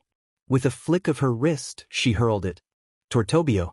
Jean, Tobio's loyal wolf, leaped forward, its body elongating and merging with Tobio as he activated his balance breaker, Ragnarok Wolf, enveloped in a dark shroud. With supernatural agility, Tobio dodged the destructive sphere, countering by unleashing shadowy tendrils that shot toward Rias. She deflected the attack, but Tobio's speed caught her off guard as he lunged, slashing his ethereal blade at her. Akino Himejima, Rias's queen and a thunder-wielding priestess, stepped forward, her fingers crackling with lightning. She locked eyes with Suzaku, a fierce determination evident in both of their gazes. With a powerful motion, Akino unleashed a massive bolt of lightning that arced through the air toward Suzu. However, Suzaku, harnessing the Himejima clan's fire powers, ignited her hands with brilliant flames and deflected Akino's lightning. The two energies collided, creating an explosion of fire and electricity that illuminated the darkened city. In a massive villa in Australia, Issei lay peacefully sleeping in his bed, seemingly unaware of the events of the previous day. He stirred, opened his eyes, and stretched his arms, feeling his sore muscles relax. As he tried to sit up, he felt a weight on his chest. Looking down, his eyes widened in shock at the sight of Lavinia sleeping on him, almost completely undressed, wearing only an oversized white shirt with buttons undone and a peaceful smile on her face. He panicked, his thoughts racing as he wondered how she had entered his room without him noticing. The laughter of Drake and other past hosts echoed in his mind, teasing him about his shocked expression. Issei growled in annoyance and embarrassment, feeling their laughter intensify. Before he could shout at them to be quiet, he felt Lavinia shift on his chest. As she slowly woke up, he felt a rush of panic, unsure of how to react to her smile. She greeted him warmly, sitting up and straddling his waist, inadvertently revealing more of herself. Lavinia noticed his blush and playfully placed a finger on her chin, teasing him about his reaction. She explained that she had been unable to sleep properly the night before and had decided to join him when she saw him sleeping peacefully. Issei shuddered as he felt her warm breath on his lips, struggling to maintain his composure as he asked her to get off him so he could prepare for the day. However, Lavinia playfully pushed him back down, insisting that they had been apart for too long and that it was unfair for him to rush her away. Issei felt his heart racing as he locked eyes with Lavinia. Their bodies were close, and the tension in the air was palpable. Lavinia leaned in, closing the distance between them, and kissed him passionately. Issei was momentarily taken aback but soon found himself kissing her back. After a few seconds, they slowly broke the kiss and gazed at each other. Issei, still in a state of confusion, began to speak but trailed off when Lavinia placed a finger on his lips. She confessed that she had always felt this way since their first meeting, and her feelings had deepened after he had protected them from Max. Issei was surprised by her admission and struggled to find the right words. Lavinia giggled at his bewildered expression and reminded him that he needed to take responsibility since it was her first kiss. She playfully created an ice dagger and pointed it at him, teasing him about losing his manhood if he didn't comply. Issei nodded vigorously, feeling a mix of horror and disbelief at her boldness. Lavinia, satisfied with his understanding, decided it was time for him to prepare for the day. She kissed him once more before getting up and leaving the room, swaying her hips in a way that left Issei momentarily speechless. After a few moments of processing what had just happened, he got up and headed to the bathroom to get ready. In the kitchen, everyone was gathered around the table, enjoying breakfast. The meal consisted of Japanese pancakes, eggs, bacon, and orange juice, all prepared by Tobio with help from Essie, who had just returned from visiting her mother. She had been worried about potential threats from Azazel but was relieved that nothing had happened. Cookie exclaimed how delicious the breakfast was, and Natsum surprisingly agreed with him. Their playful banter continued, much to the amusement of their friends.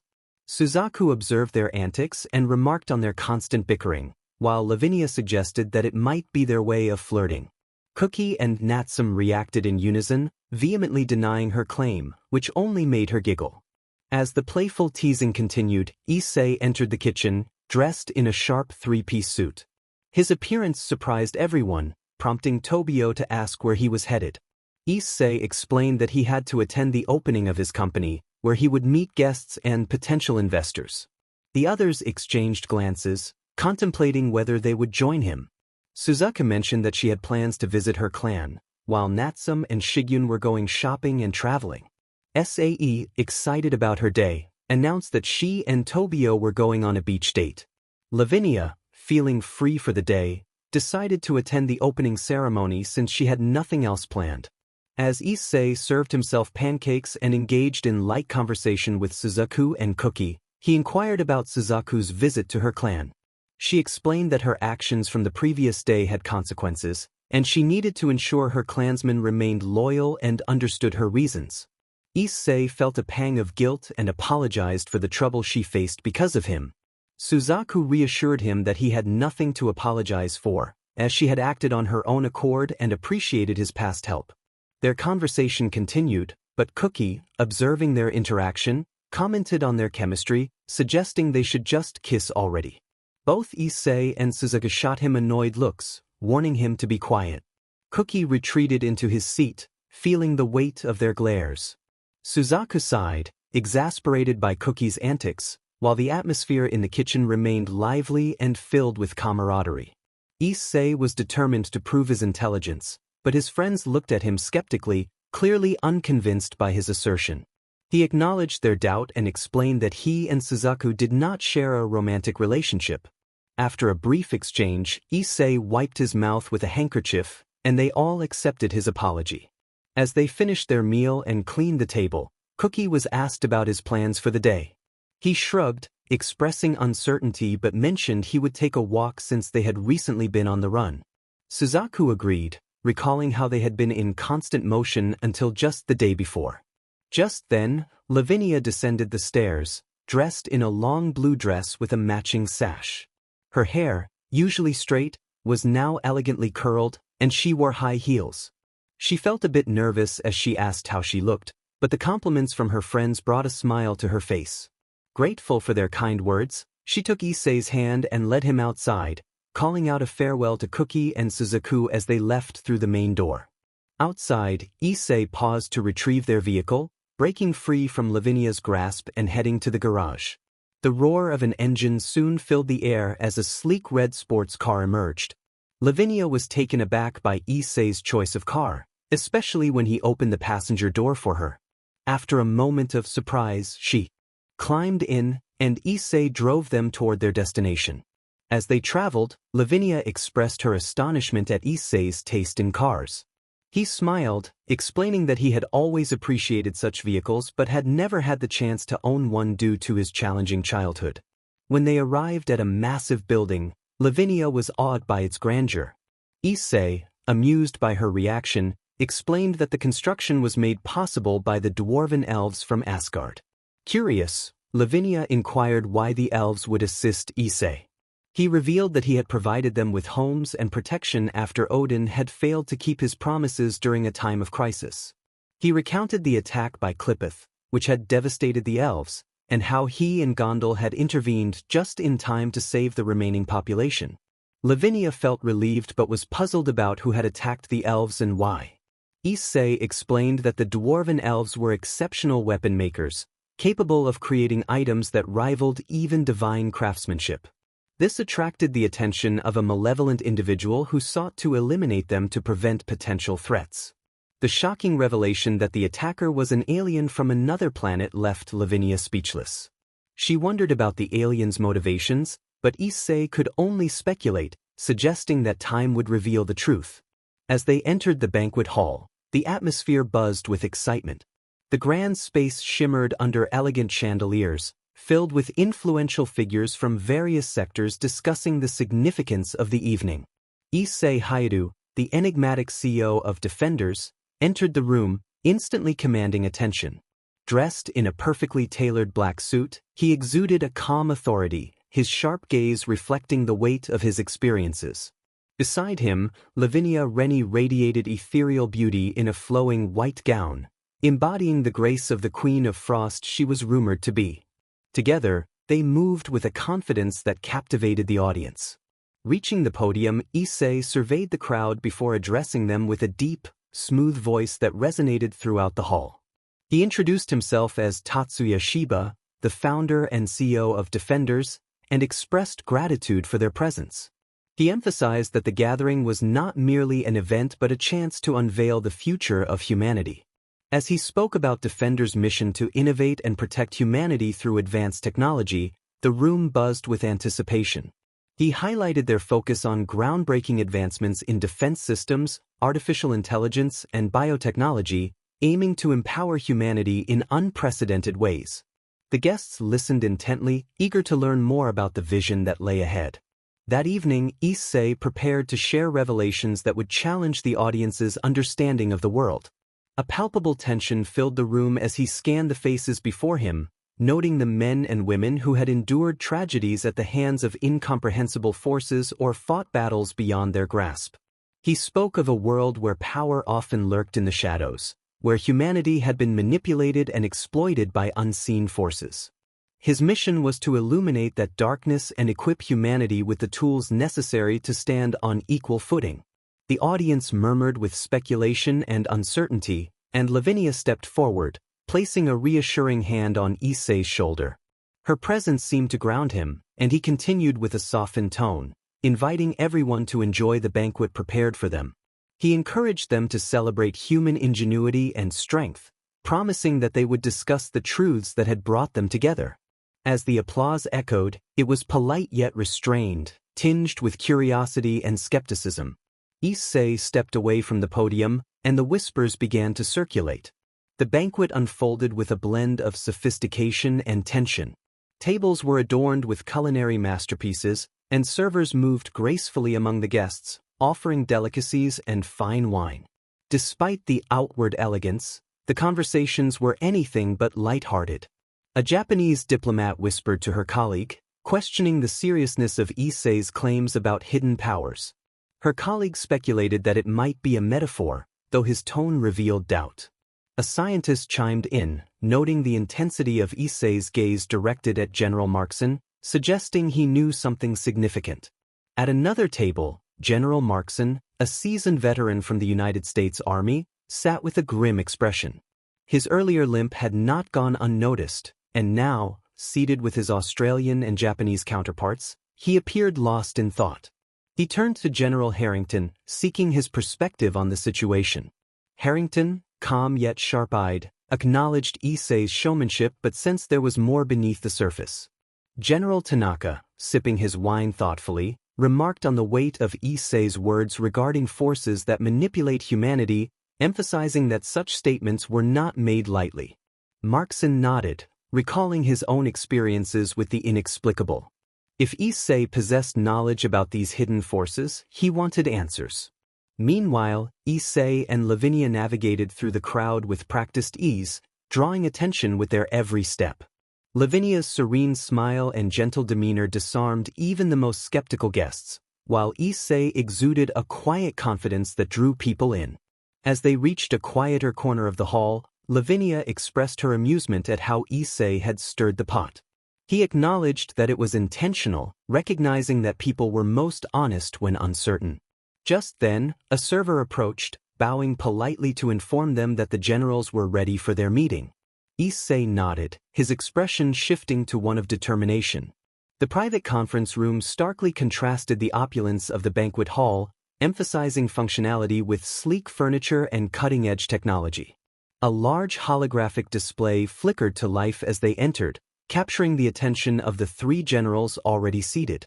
General Markson's gaze locked onto Issei, a mix of suspicion and curiosity evident on his face. General Tanaka's intense stare mirrored Markson's, while General Harrington maintained a calm, analytical demeanor. Issei took his place at the head of the table, with Lavinia standing beside him, her presence both comforting and a silent warning to the others.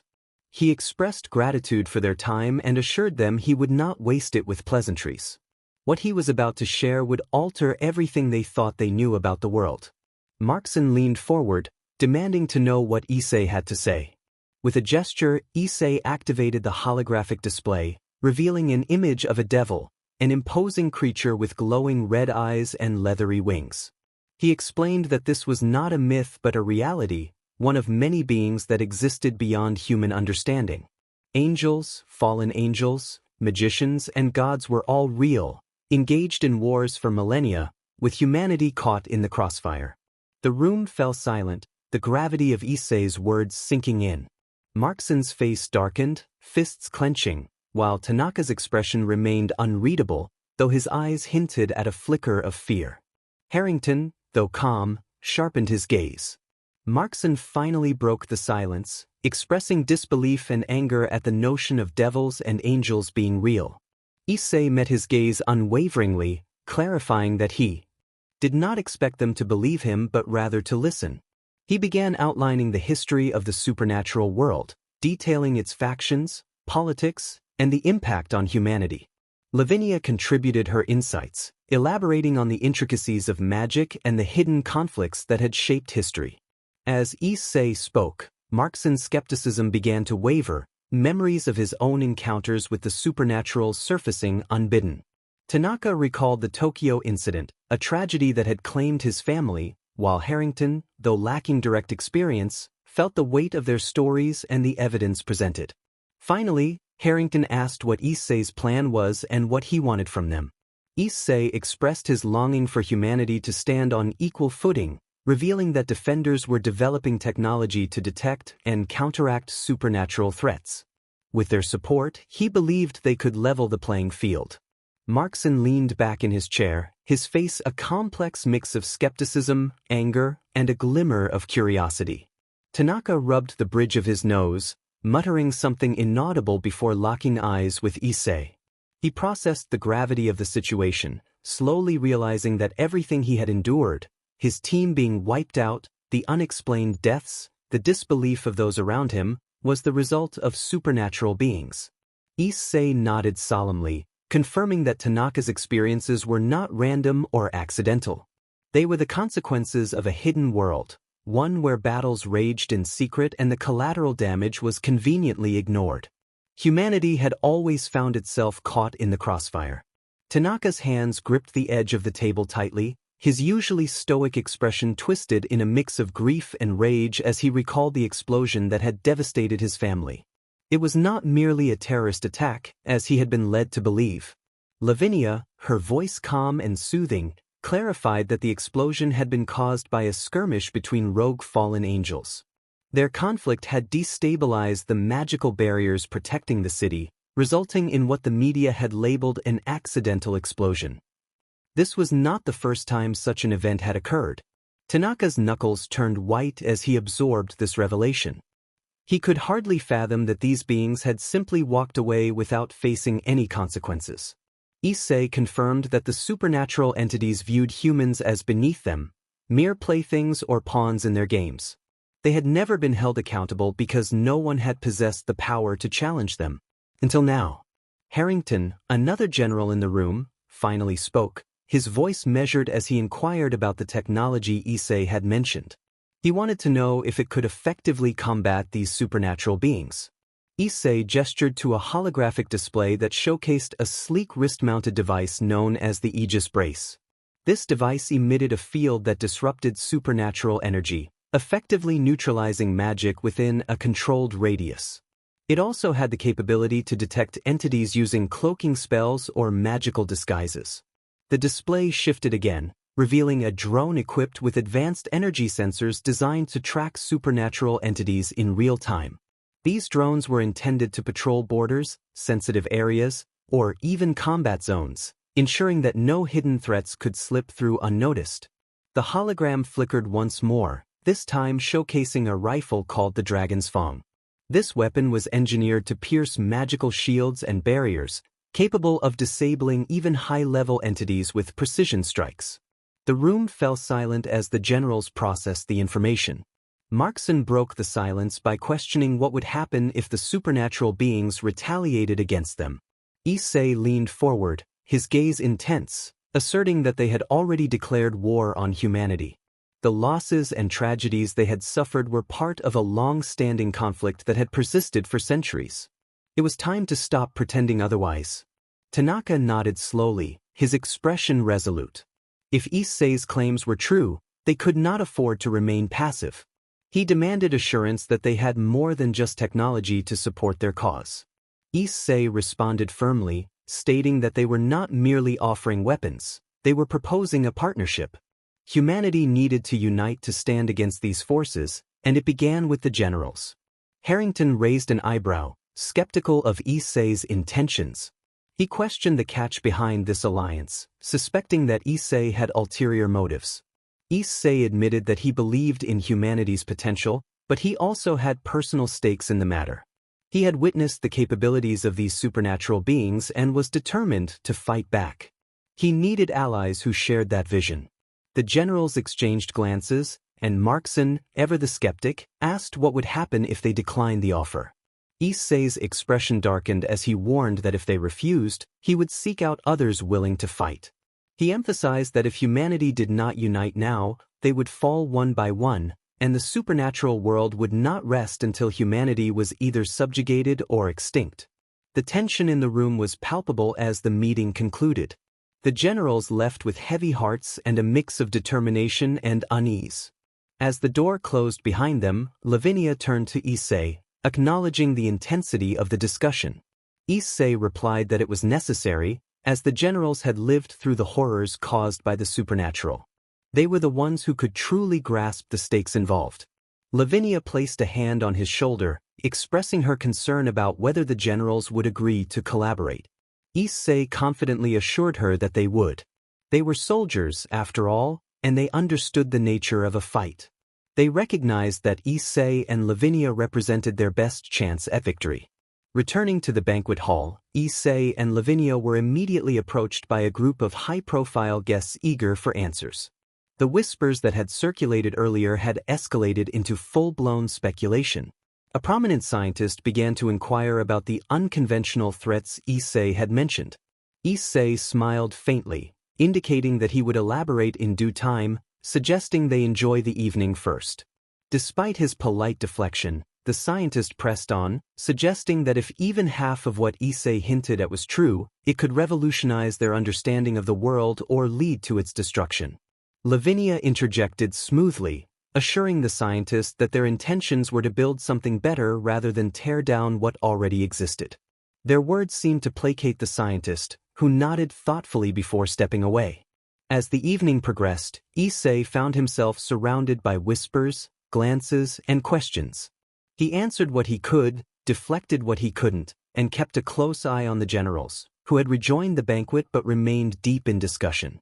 At one point, Lavinia leaned in close to him, acknowledging that he had stirred up a hornet's nest and asking if he was ready for what was to come. Issei smirked, though his eyes remained serious, affirming that he had been prepared for a long time. This was just the beginning.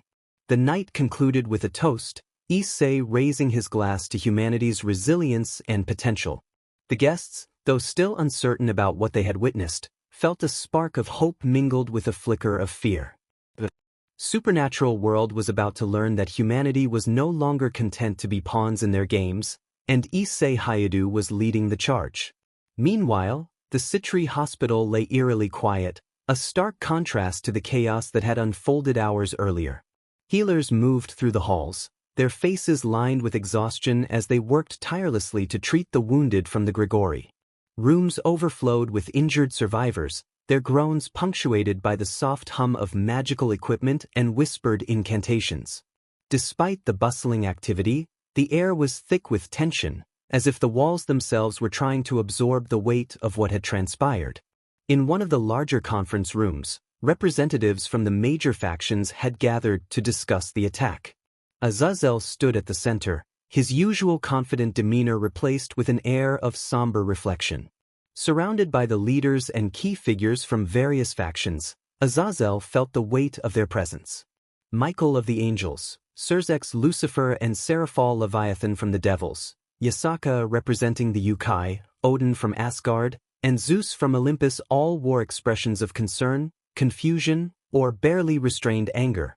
Azazel's mind reeled as he replayed the events, the searing flames, the overwhelming chaos, and the horrifying sight of Barakiel's charred body.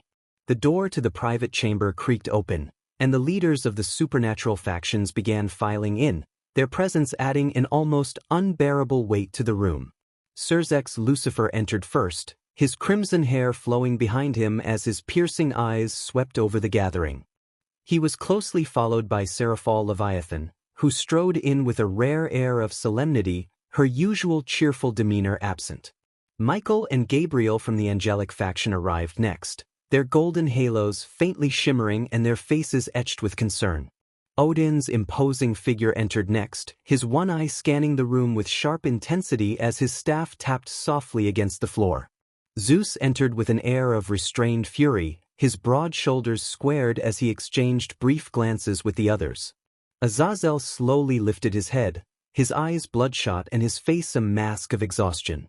He thanked everyone for coming, gesturing for them to take seats, though few did, the tension palpable. Cerzex broke the silence first, his tone firm yet measured as he inquired about the reason for the emergency meeting. Azazel sighed deeply, running a hand through his disheveled hair and stating that they had been attacked. Gregori had suffered a devastating assault for which they were completely unprepared. Gabriel interjected with concern, asking who had attacked them. Azazel replied bitterly that it was not the Cow's Brigade but something else entirely. Michael leaned forward, his golden gaze sharp, urging Azazel to explain further. Azazel hesitated, his expression darkening as he described the attackers, led by a Dark Knight, a man of immense power wielding a weapon unlike anything he had seen before. This knight had torn through their defenses effortlessly. Seraphal frowned deeply, demanding more specifics about this Dark Knight and his intentions. Azazel looked up, locking eyes with her as he revealed that the knight appeared to be human, but his power rivaled even the strongest among them. He was not alone, he had the support of the Slash-Dog team. Shemhazai confirmed this, stating that they had grown tired of being pursued and decided to retaliate with the Dark Knight.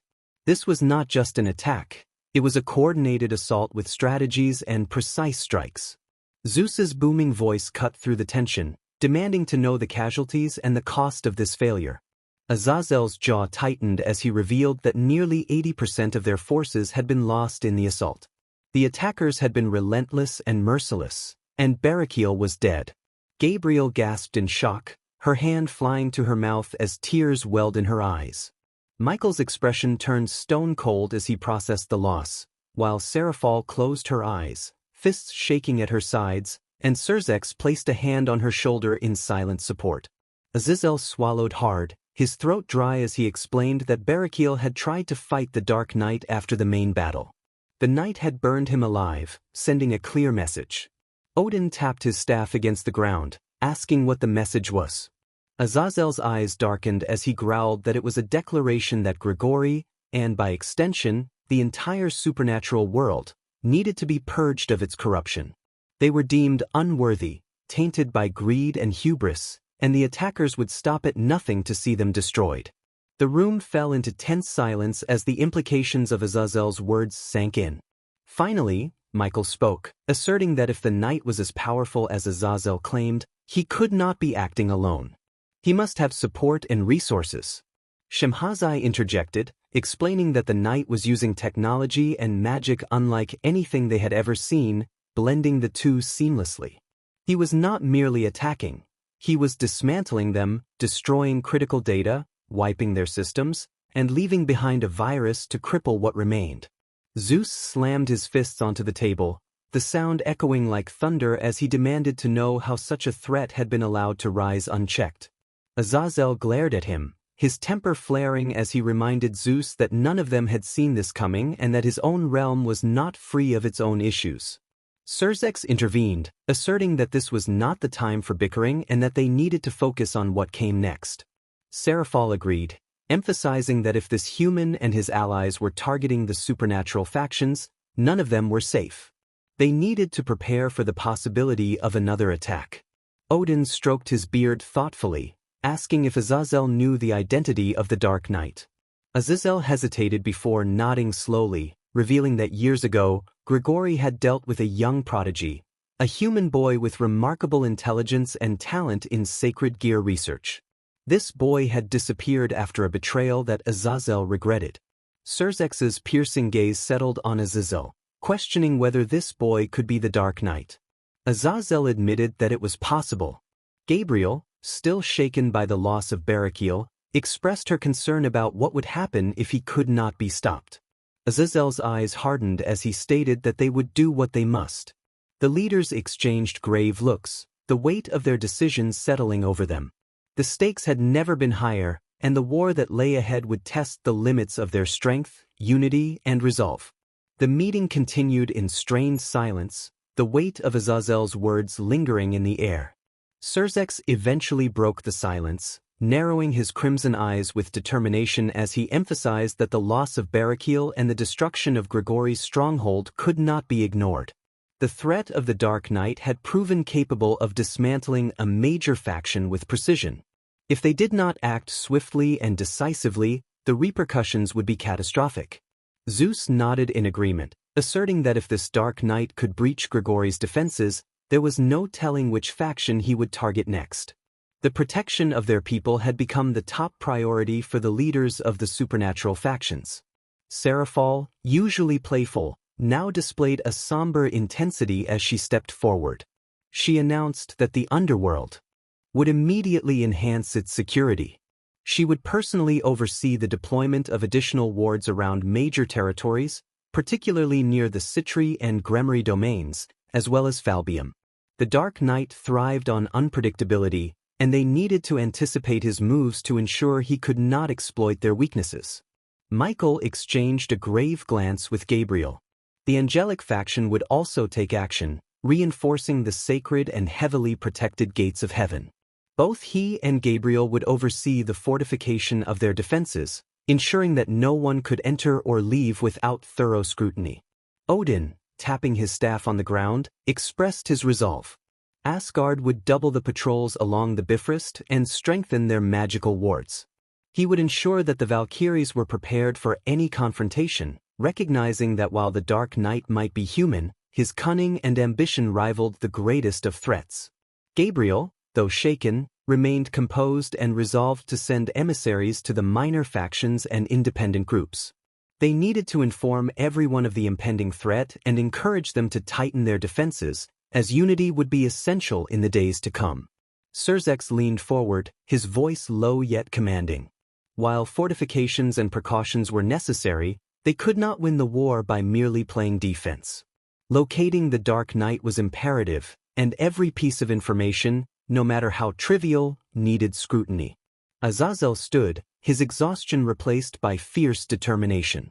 They would start with what they knew. The Dark Knight had disappeared years ago after certain events, and the last known sighting was shortly after his dismissal from Gregori. Following that, he had vanished without a trace. Gabriel, with urgency in her voice, prompted the group to consider what they knew about his affiliations and skills before his disappearance. Azazel exhaled heavily, filled with regret as he recalled the Dark Knight's time with Gregori. He had been a prodigy with an unparalleled aptitude for sacred gear research and technological innovation. However, his ambition led him to question authority and challenge the status quo, which some viewed as brilliance while others saw it as rebellion. Surzex sharpened his gaze, inquiring about the cause of the Dark Knight's betrayal.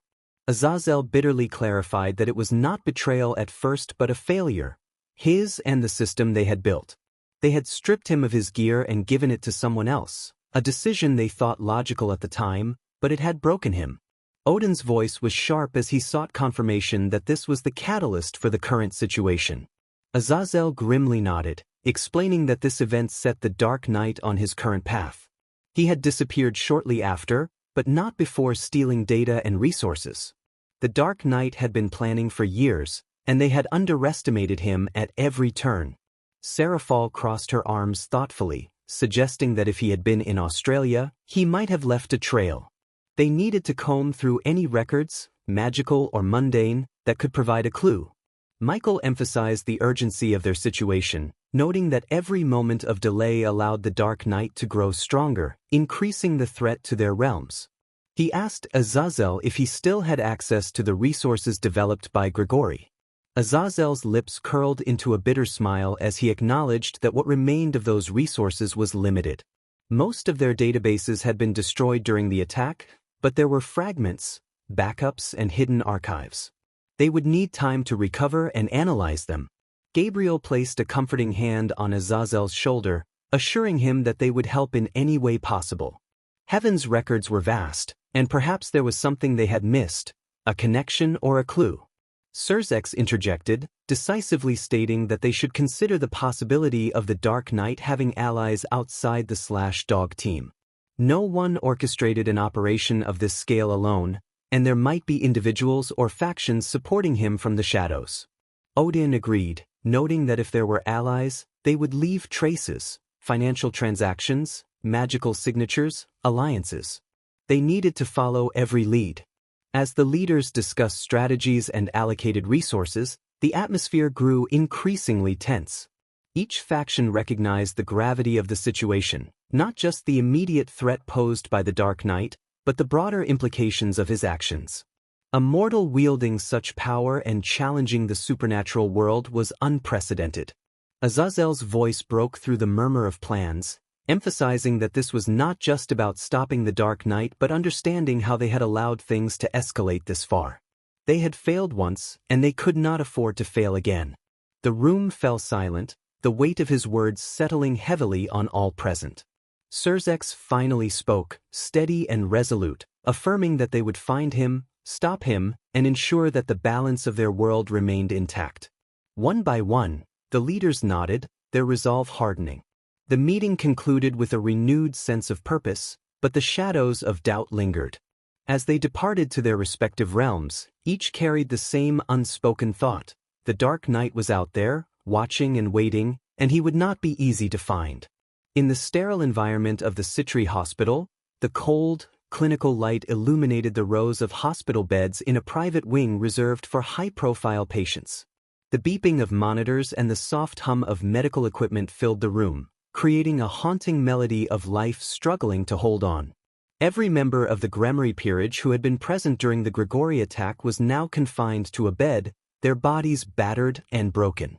Bandages wrapped around their torsos, limbs, and heads, concealing deep cuts and bruises beneath.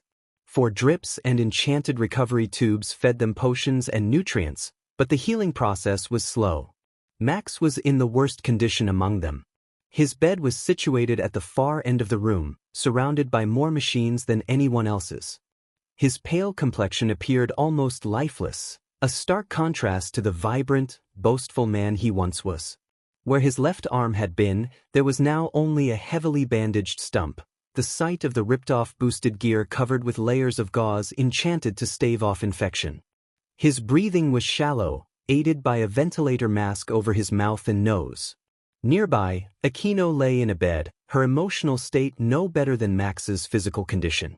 She turned her face toward him, her violet eyes glassy from crying and exhaustion, wearing a dull expression. Bandages encased her torso and left arm, and her once shiny black hair hung limply around her face. She clenched the blanket covering her legs, trying to draw strength from its texture. The grief of losing her father and the helplessness of seeing Max in such a state gnawed at her, leaving her feeling hollow. On the opposite side of the room, Rias was positioned with her normally radiant crimson hair dulled and messy. Her body was covered in gauze, and her left leg was elevated in a sling. Despite the intense pain that racked her, her mind was elsewhere, consumed with guilt and anger. She kept glancing at Max and then at Akino, her heart breaking at the despair etched into her queen's features. Kaneko lay in the bed closest to Rias, her small body almost swallowed by the white sheets. Her cat ears were pressed flat against her head, and her tail twitched faintly under the covers. She had sustained significant injuries to her ribs and left arm, which were now immobilized. Her golden eyes remained half-lidded as she struggled to stay awake, determined not to show weakness. The door creaked open, and Issei Hyoudou stepped inside, his normally composed face heavy with guilt. Behind him, Rosweiss and Gasper followed, their expressions mirroring his regret. Kiba's golden hair looked disheveled, and his usual air of grace was replaced by an aura of unease. Rosweiss' silver hair glittered faintly under the harsh hospital lights, her Asgardian armor replaced with simple travel clothes. Gasper clung to Valerie's hand, his red eyes filled with sorrow as he took in the devastating sight of his friends. Kiba approached Rias's bed, his voice soft and cracking as he expressed his remorse for not being there when she needed him most. He felt he had failed her. Rias shook her head weakly, offering a faint, forgiving smile and reminding him that he had been with Tsubaki and could not have foreseen the events that unfolded.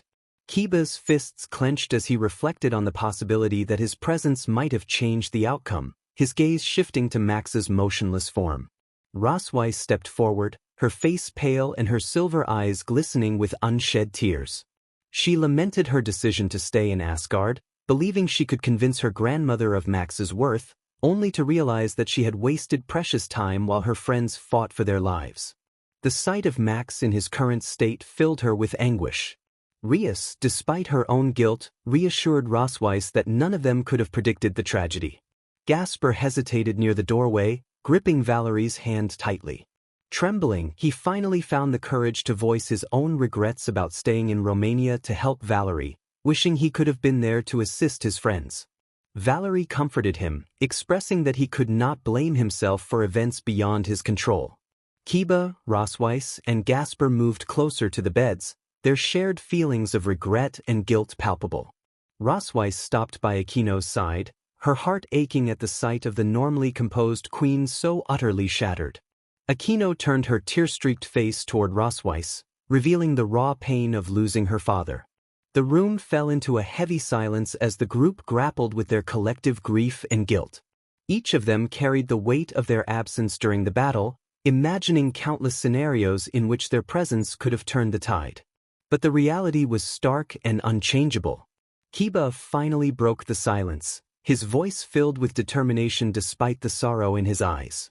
He declared that while they could not change what had happened, they could ensure it never occurred again. They needed to train harder and grow stronger, vowing to fight back together when the time came. Rias nodded, her expression hardening despite the pain etched across her features, affirming their commitment to heal and support one another as they prepared for the future. As they stood in that hospital room, surrounded by the beeping machines and the scent of antiseptic, a fragile sense of resolve began to take root among them. The scars of their defeat would not fade quickly, but neither would their determination to rise again. Looking at Max, lying pale and broken but still breathing, they found a glimmer of hope amidst the despair. In a separate location, Issei was in his personal office at FLT, sifting through the data he had stolen from Gregori. He examined several files with growing annoyance, deleting many that he deemed irrelevant. He reflected on the absurdity of Azazel, knowing that only he could pull off such strange stunts. Initially, Issei thought he had stumbled upon the wrong files, but as he searched further, he discovered notes regarding sacred gears and other important information hidden among the inappropriate content. Carefully, Issei began to sort through the files, moving on to entries that puzzled him. He wondered why there would be diary entries among the data. Drake suggested that there might be valuable information within those logs, prompting Issei to delve deeper. The room was silent except for the faint hum of technology, illuminated only by the glowing interface of Issei's workstation. He stood in the center of his hidden lab, surrounded by floating pieces of machinery held in place by a network of glowing red runes. His eyes darted from one schematic to another as he calculated the necessary adjustments with remarkable speed. Tobio entered the room, announcing that every one of the generals had agreed to support their cause. Issei remained focused on his work, acknowledging that the supernatural world was filled with threats that needed to be eradicated. With Gregori crippled, the remaining factions were merely hedging their bets. Tobio inquired about a partially constructed device, and Issei smirked faintly, revealing that it was a new tool designed to level the playing field further. Technological marvels imbued with magic were designed to amplify combat abilities while maintaining stability. This was the future. Tobio raised an eyebrow, intrigued by the prospect. Issei, with a tone that left no room for debate, stated that the devices would be ready when he deemed them perfect. He emphasized that he would not rush the process, as perfection required time. Curiosity prompted Tobio to ask how many devices Issei was making. Issei replied that he planned to create around 9 or 10, organizing them into 2 groups of 5. Tobio was surprised by this number and questioned why he wasn't making more.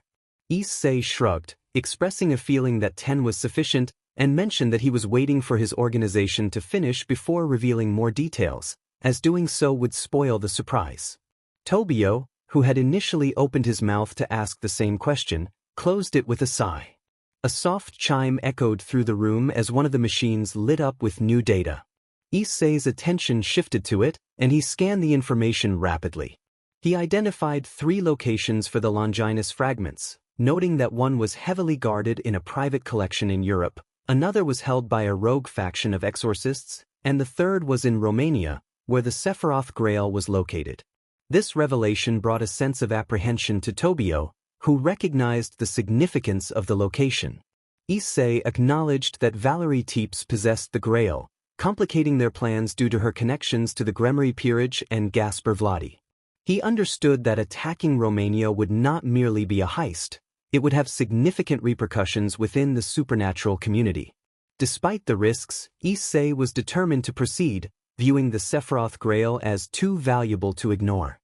He explained that every move he made was calculated, citing the Gregori as an example of the consequences of treating lives as pawns. As the first of his expected guests arrived, a swirling shadow formed near the far wall, revealing the Grim Reaper who had aided him during the Gregori attack. The leader, clad in black robes with glowing blue highlights, bowed deeply and announced their arrival. Behind the leader, dozens of other Grim Reapers emerged, each exuding an aura of death and loyalty. They pledged their allegiance to Issei, ready to follow his orders. Issei gestured toward a console displaying schematics of his new project, announcing that it was time to create the next generation of weapons for their cause. He tasked the Grim Reapers with infiltrating various factions to steal their most powerful minerals and ores. The leader examined the schematics with keen interest, recognizing the ambition behind the project and the potential it held for harnessing unimaginable power and energy. Issei smirked, acknowledging that ambition was the cornerstone of progress. With these devices, their forces would not only become more powerful but also more adaptable, embodying the balance he aimed to restore to the broken world. The Grim Reaper nodded solemnly, affirming their commitment to begin immediately. As the Reapers dispersed to their tasks, Issei returned to his console, inputting commands and contemplating the next phase of his plan, the hunt for the separated parts of the Longinus.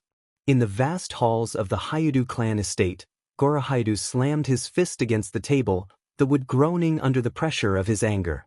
His wife, Miki, stood beside him, her hands clenched into fists as they both stared at a holographic report replaying snippets of the Gregori assault.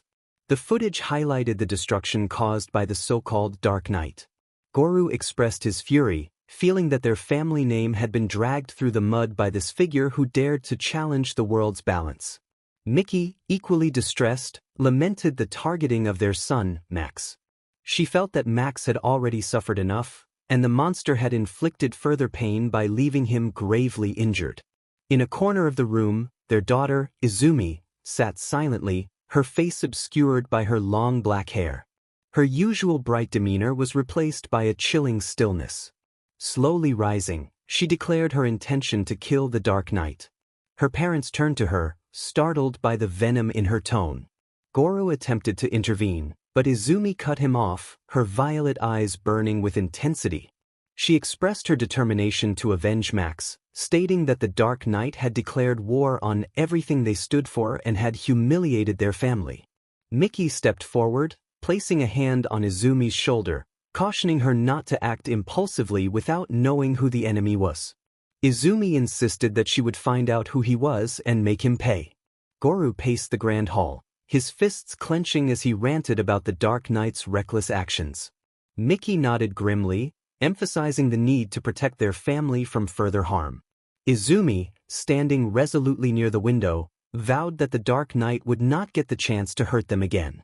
Goru softened slightly as he looked at Izumi, acknowledging her strength but warning her of the formidable nature of their enemy. Undeterred, Izumi declared that she would find him and kill him, regardless of his strength. Miki exchanged a worried glance with Goru before stepping forward to remind Izumi to channel her anger wisely. Izumi insisted that she was not rushing but preparing for the confrontation ahead. With that, she left the hall to begin her training. Back in Issei's laboratory, he focused on gathering information about the remaining pieces of the Sephiroth Grail, knowing that unlocking its full potential was crucial for his plans. The first piece of the artifact was the most challenging, currently secured in Romania under the watchful eye of Valerie Teeps. Issei contemplated his approach, weighing the merits of a direct confrontation against a more stealthy strategy. Tobio, dressed in black tactical gear and standing beside Issei, had gathered intelligence about Valerie's location. He informed Issei that she rarely left the Teeps stronghold and that the Sephiroth Grail was always within her reach. Issei decided on a stealthy approach, believing it unnecessary to draw attention to their mission. He was confident that he could handle the situation without Valerie ever realizing he had been there. The plan was executed flawlessly. Under the cover of night, Issei infiltrated the Teeps castle, moving with swift and silent precision. The Grail's piece, encased in an ornate display, shimmered faintly as he approached. With a deft touch, he extracted it, leaving behind an illusion to mask its absence. By the time Valerie sensed something was wrong, Issei was already far away. The second piece proved to be even more elusive, hidden deep within the underworld. To locate it, Issei needed to consult Uklid, the only one aware of its whereabouts. He understood the risks involved, especially with the Hayedu clan and various supernatural factions on high alert. Nevertheless, Issei remained undeterred, each step bringing him closer to his ultimate goal of reshaping the world into one free from its current corrupt order. In a dimly lit laboratory, Issei stood at the center, surrounded by a circle of active holograms.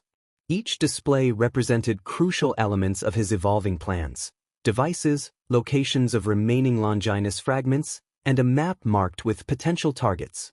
His sharp gaze flicked between them, calculating probabilities and outcomes with remarkable speed. A soft knock echoed from the steel door behind him. Without turning, Issei allowed the barrier protecting the room to dissipate. Tobio entered, handing Issei a tablet containing mission reports. The Grim Reapers had secured the supply lines for the devices, and the prototypes were functional. They had also identified a possible lead on another Longinus fragment. Issei reviewed the report quickly, a faint smirk appearing on his lips as he learned of a hidden vault in Egypt. An ancient order of sorcerers was rumored to have sealed the fragment centuries ago, and it was protected by layered wards, both magical and mechanical. He decided they would pursue this lead after completing the second stage of their plan, with the Sephiroth Grail remaining the top priority. Tobio hesitated, his dark eyes fixed on Issei, concerned about Valerie's awareness of their actions. Issei reassured him that she had not yet noticed the theft and that by the time she did, it would be too late to act. The illusion he had left behind would hold long enough to keep them safe. Hours later, Issei departed his base, his presence concealed by advanced magic and technology. His destination was the underworld, where meeting with Sikvera Agars carried its own risks. The Agars family was known for their mastery of time and space magic and held significant influence over the underworld's politics. Issei requested Tobio to go to the underworld, specifically to the prison of the Sea of Flames. This prison, once the birthplace of the strongest monsters from the underworld, had been transformed by Lucifer Morningstar into a secure facility for the most powerful beings. It could imprison entities of ultimate or leader class, but it also had the potential to contain even stronger beings if they were weakened beforehand. Tobio expressed his concerns about the prison's extreme heat and the challenges of accessing it through dimensional planes. Issei reassured him that he had already planned everything and that Tobio would only need to patrol the area, observing the timing and locations of the guards around Uklid's cell. Tobio was taken aback by the mention of Uklid, who, despite being imprisoned and weakened, remained cunning and formidable. Issei explained that Uklid was the only one who knew the location of another piece of the Sephiroth Grail and that his intelligence would be invaluable to their. Though uncertain, Tobio accepted the mission and prepared for his journey. As Tobio left to get ready, Issei turned his attention to the data processing of System 1 within the devices. Once it completed, he felt a sense of relief. The boosted gear manifested in his left hand, and he reflected on his nervousness about combining magic and technology. This project could become his second greatest achievement if successful. Drake, the spirit within the gear, offered words of encouragement, assuring Issei that he believed in him.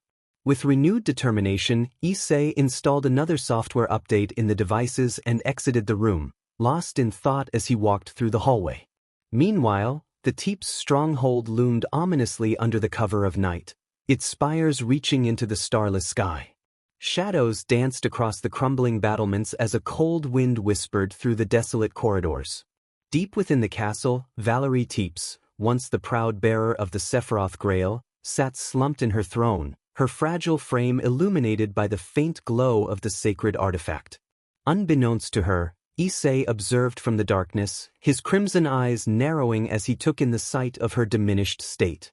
Valerie's once vibrant aura had faded, her pale complexion and sunken eyes revealing the toll of years spent as both a tool and a victim. Issei felt a twinge of pity for her, recognizing the tragedy of her situation. She struggled to lift her head, her gaze searching the room for the source of the voice. A figure stepped into the faint light, cloaked in an aura of crimson energy.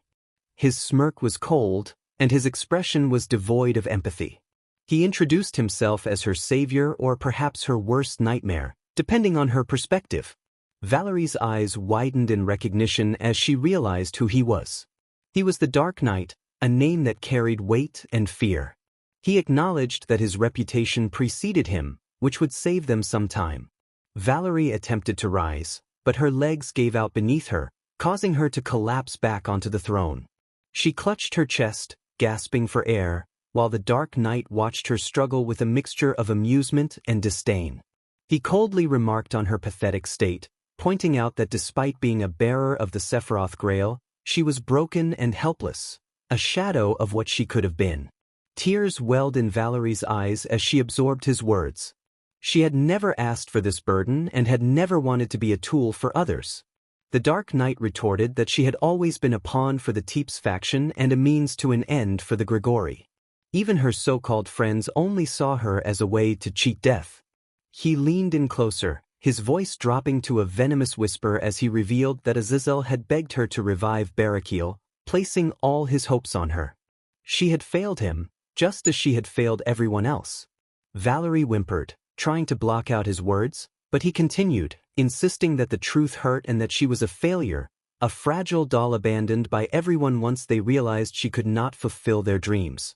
Despite his mockery, he claimed he was not there to ridicule her entirely, he was there to take the burden off her hands. Panic flashed across Valerie's face as she realized what he intended to do with the Sephiroth Grail. He assured her that he could and would take it, claiming that the Grail deserved a better someone who could unlock its true potential. With a wave of his hand, crimson runes flared to life around Valerie. She gasped as her body froze, her limbs refusing to obey her. The Dark Knight stepped forward, his gaze locked on the Grail as he began chanting an incantation. The artifact pulsed in response, its glow intensifying as it detached itself from her chest. Tears streamed down Valerie's face as she struggled against the spell, pleading for him not to take it, as it was all she had left. He paused, hovering his hand over the Grail, coldly questioning what she had done with its power. He accused her of squandering it, asserting that it was wasted on someone like her. With a clenched fist, the Grail flew into his grasp, its light dimming as it submitted to its new. Valerie let out a choked sob and collapsed onto the floor, completely drained of strength. The Dark Knight turned to leave, the Grail tucked safely under his arm. He glanced back at her one last time, his expression unreadable, and told her to consider it mercy. She was free from their expectations now. As Valerie lay slumped on the cold floor of the throne room, the Dark Knight stood over her with an air of dark triumph. The Sephiroth Grail pulsed faintly in his hand, its immense power radiating in waves that only he could perceive. However, his plans extended beyond merely taking the Grail. He had something far more insidious in mind. Kneeling before Valerie's unconscious form, he extended a hand toward her forehead. His crimson eyes glowed ominously as intricate runes appeared in the air, weaving themselves into an elaborate lattice of control. He murmured that her mind was as fragile as her body, making her the perfect vessel. She would serve him even if she did not realize it. With a sharp gesture, the runes sank into her skin, disappearing without a trace. Her breathing steadied, and her expression softened, as though her suffering had been lifted. To the outside world, and even to Valerie herself, nothing had changed. But in reality, her thoughts and actions were no longer entirely her own. He straightened, brushing his hands together as if ridding himself of invisible dust. Now she would keep his secrets, defend his actions, and ensure no one questioned the absence of the Grail. Not even Gasper would notice. Before leaving the Teep's castle, he took meticulous steps to cover his tracks. He placed an intricate illusion spell over the throne room, ensuring the Grail's absence would not be detected. To any observer, the artifact would still appear to be bonded to Valerie, pulsing faintly with its usual light. Satisfied, he disappeared into the shadows, leaving the Teep's stronghold as silently as he had entered. By the time Valerie awoke, dazed and confused, she would have no memory of his visit, or the fact that her thoughts were no longer entirely her own. Hours later, Valerie stirred, her vision blurry as she blinked against the dim light of the throne room. A dull ache throbbed in her chest, but she dismissed it as a lingering effect of her weakened state. She looked down at the faint glow emanating from her body, unaware that it was a mere illusion masking the Grail's absence. Gasper rushed into the room, his face pale with worry, and asked if she was okay, sensing something strange. Valerie managed a weak smile and reassured him that she was fine, just tired. He knelt beside her, scanning her carefully and expressing concern about the Grail's stability, recalling what Azazel had said. Valerie interrupted him, her tone sharper than intended, and immediately felt guilty for snapping at him. She apologized, stating that she just needed rest. Gasper frowned but did not press further, reminding her to inform him immediately if she felt anything unusual, as the Grail was too important to take any chances. Valerie nodded, her mind clouded with thoughts she could not quite grasp. Unbeknownst to her, the Dark Knight's influence had already begun to take hold, subtly steering her actions and suppressing any suspicion about the Grail's true state. Far from Romania, the Dark Knight stood in his hidden lab, the Sephiroth Grail placed in a containment unit surrounded by glowing runes. The artifact's power thrummed through the room, resonating with the advanced technology he had spent years perfecting. His partner, Draig, commented on his success but questioned whether controlling Valerie had been necessary. He smirked, calibrating the containment field, and explained that she was his insurance policy. If anyone started asking questions about the Grail, Valerie would throw them off his trail without even realizing it. The game he was playing was indeed dangerous, but he was prepared for whatever came next. The supernatural world would not remain idle while Issei moved the pieces of his plan. He understood that every action taken by his opponents would ultimately lead to their own downfall. When the dust settled, he envisioned himself standing at the pinnacle of power. In Romania, Valerie's unusual behavior went largely unnoticed. Her weakened state was attributed to the strain of bearing the Sephiroth Grail, and her occasional lapses in memory were dismissed as side effects of her condition. Even Gasper, her closest friend, was too focused on protecting her to notice the subtle changes in her demeanor. Whispers, however, began to circulate among the Teeps faction. Some claimed that Valerie's aura felt different, as if the Grail's energy had diminished. Others speculated that her connection to the artifact was waning, a natural consequence of her declining health. None suspected the true extent of the deception. With the Sephiroth Grail securely in his possession, Issei turned his attention to the next phase of his plan. He studied the maps and data sent by Tobio, calculating the risks and rewards of infiltrating the prison of the Sea of Flames to extract Uklid Lucifuge.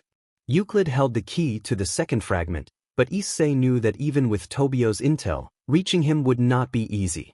The prison of the Sea of Flames was an ominous spectacle, a realm of molten rivers and blackened stone, guarded by layers of dimensional barriers. The air shimmered with heat, and the faint cries of tormented souls echoed in the distance. This was no ordinary prison. It was designed to contain beings of unimaginable power. Issei stood on the edge of a cliff overlooking the prison's outer perimeter, cloaked in shadows. His face was concealed beneath a sleek black mask that emitted a faint crimson glow. Every inch of his armor was crafted for stealth and efficiency, blending magic and technology seamlessly. He activated a device that emitted a pulse of energy, causing his figure to blur and vanish from sight. The prison was heavily guarded, with defenses designed to thwart even the most determined intruder. Yet Issei moved through the shadows like a ghost, his steps silent and precise. The guards, a mix of high-ranking devils and enchanted constructs, were no match for him. In the first corridor, he incapacitated 2 devils before they could raise an alarm. In the next chamber, he disabled a massive construct with a well-placed device that detonated, rendering it motionless. One by one, Issei incapacitated the guards, leaving a trail of unconscious bodies in his wake. By the time he reached the inner sanctum where Uklid Lucifuge was held, the prison's defenses lay in ruins. Uklid's cell was an imposing structure, a dome of dark energy encased in layers of magical and mechanical barriers. Inside, Uklid sat in chains, his once proud demeanor reduced to a cold, calculating silence. His red eyes glimmered faintly in the dim light, reflecting the cunning mind that still burned within. Issei approached the barrier, placing a hand against it. Crimson runes flared to life as he began to chant an incantation. The barrier trembled under the force of his magic, cracks spreading across its surface. Uklid's eyes narrowed as he observed the figure before him, and he questioned the intruder's identity. Issei did not respond. Instead, he raised his hand, shattering the barrier with a deafening crack. Uklid tensed, preparing to defend himself. Issei stepped into the cell, his movements deliberate. Before Uklid could react, Issei lunged forward, deflecting a burst of magic effortlessly. In an instant, he closed the distance between them and knocked Uklid unconscious with a precise strike. Carrying Uklid's limp form over his shoulder, Issei retraced his steps through the prison, avoiding the remaining guards who had yet to discover the chaos he had caused. The dimensional barriers posed no challenge. His devices dismantled them with surgical precision. Upon reaching the edge of the prison, Issei activated a teleportation spell, a circle of glowing runes appearing beneath his feet. With a flash of crimson light, He and Euclid disappeared, leaving the devastated prison behind. When Euclid awoke, he found himself in a dimly lit room, the air humming with the faint buzz of advanced machinery. His wrists and ankles were bound by glowing restraints, and a dull ache throbbed in the back of his head. He surveyed his surroundings, his sharp mind analyzing the situation. Issei, now unmasked, stood nearby, his black eyes gleaming with confidence. He informed Euclid that he needed his knowledge and that he would provide it. Recognition flashed across Euclid's face as he realized who stood before him. Issei had been the one causing chaos in the supernatural world. Issei cut to the chase, stating that he needed Euclid's help to locate the second fragment of the Sephiroth Grail. Euclid's expression hardened, and he questioned why he should cooperate. Issei's confidence only grew, assuring Euclid that he always got what he wanted. Euclid Lucifuge sat restrained in a chair, his sharp eyes studying Issei with a mixture of disdain and curiosity. The once proud schemer of the Lucifuge family remained defiant, his chains rattling faintly as he shifted his weight. He believed Issei thought himself clever, but he was determined to show that he was not so easily broken. Issei stepped forward, his movements calm and deliberate. His crimson eyes gleamed as he placed a hand on the control panel beside the chair, activating the surrounding machinery. The room came alive with a hum of energy, crimson and black runes spiraling around the chair as the magic-infused technology prepared for its task. Issei had no intention of breaking Euclid. Instead, he aimed to reshape him. Euclid's defiance faltered for a moment as he looked around at the runes, questioning what Issei was planning.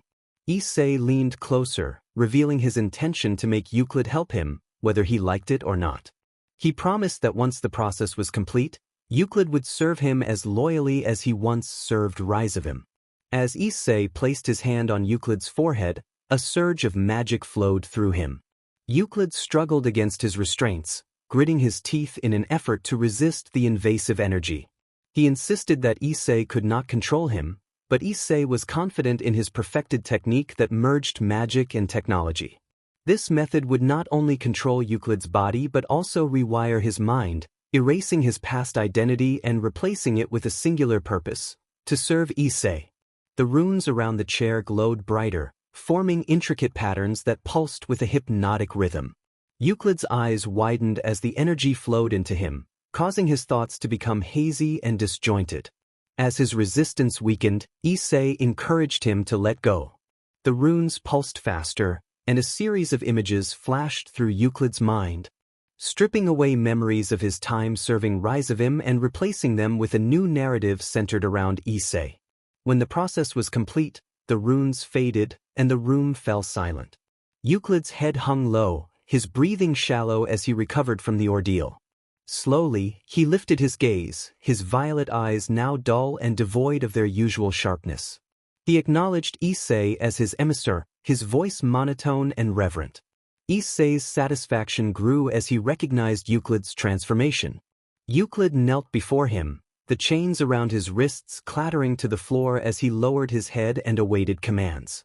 Issei instructed him to retrieve the second fragment of the Sephiroth Grail, revealing that it lay in the castle of the first Lucifer, fortified by Rizavim, and that Euclid had designed many of its defenses.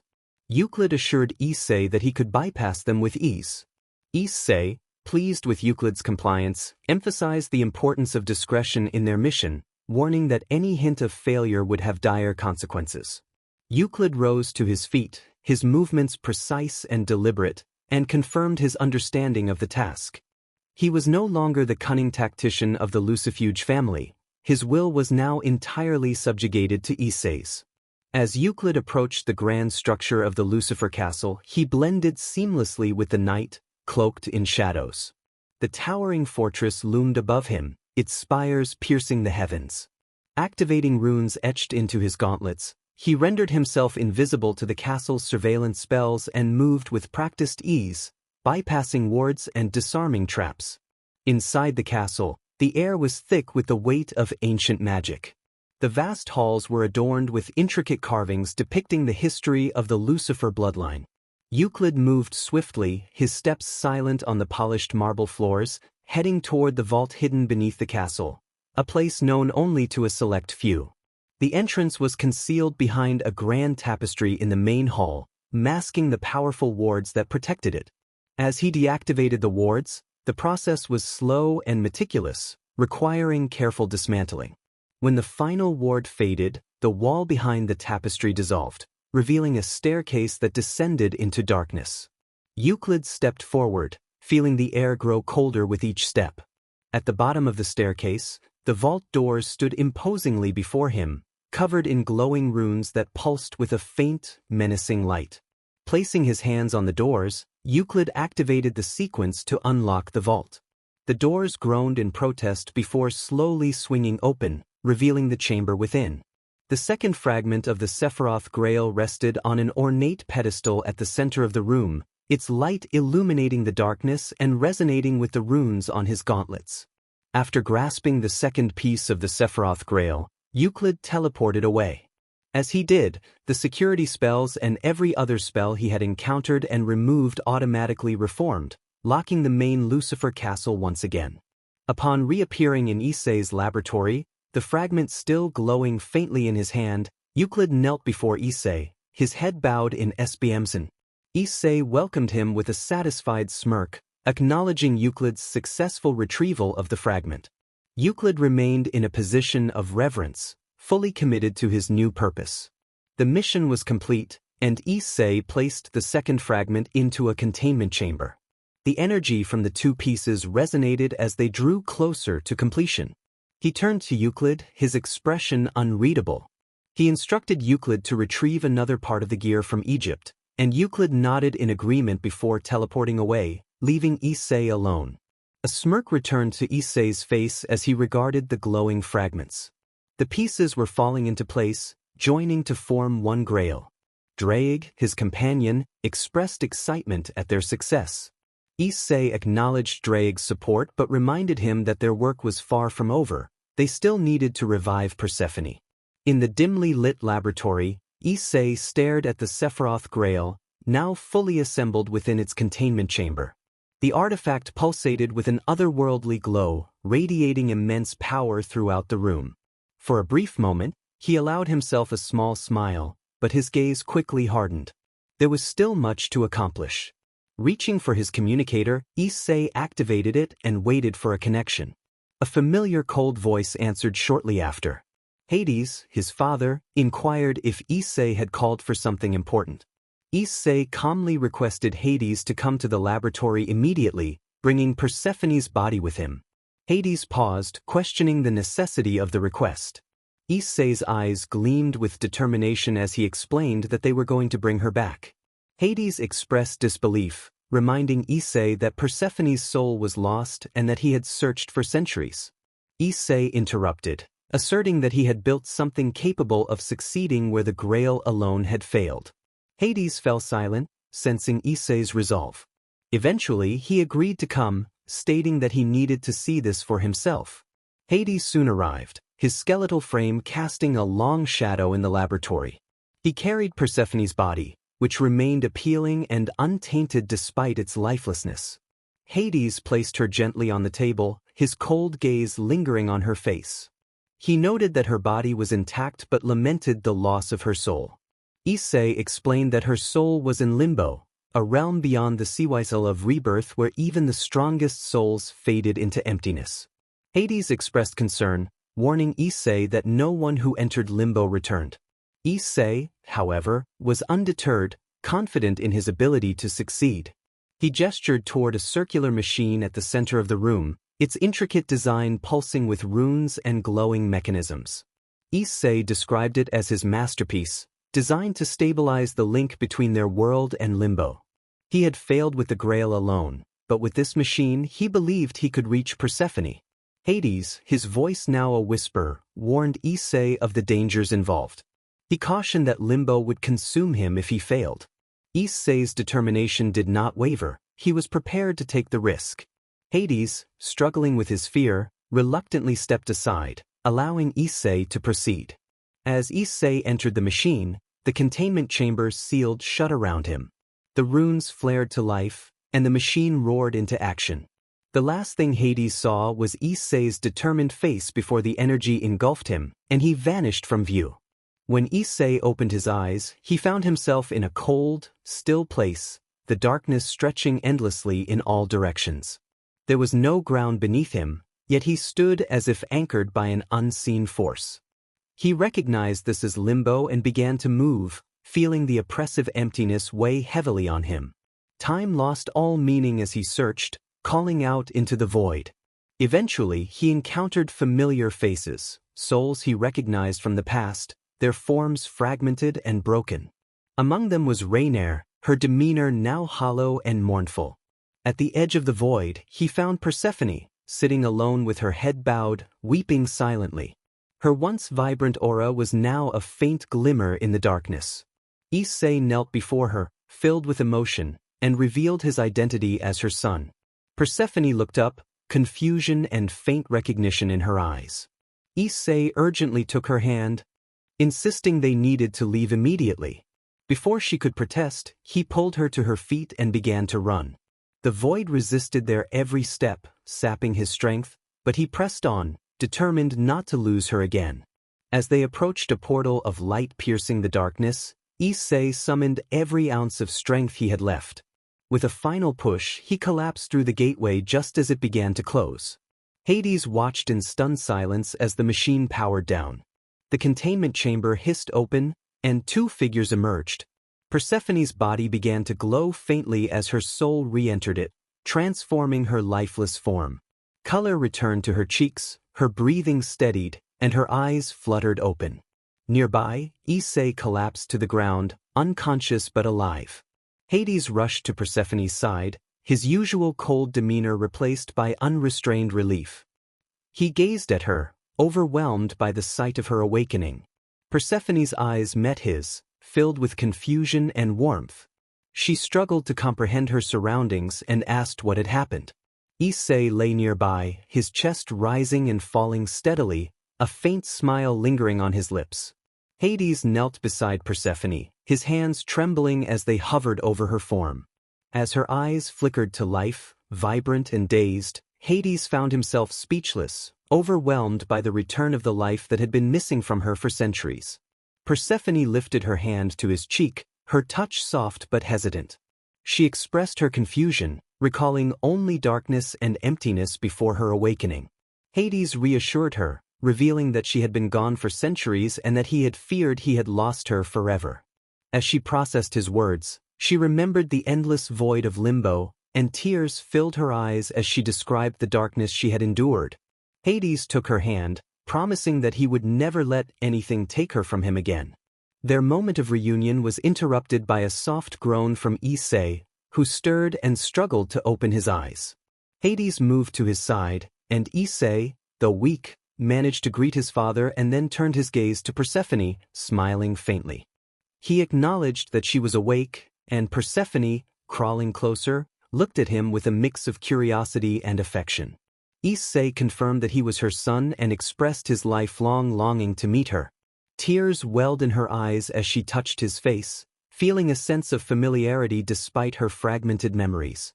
She thanked him for bringing her back, and Issei murmured that he would do anything for her before his eyes fluttered shut again, his body going limp but his breathing steady.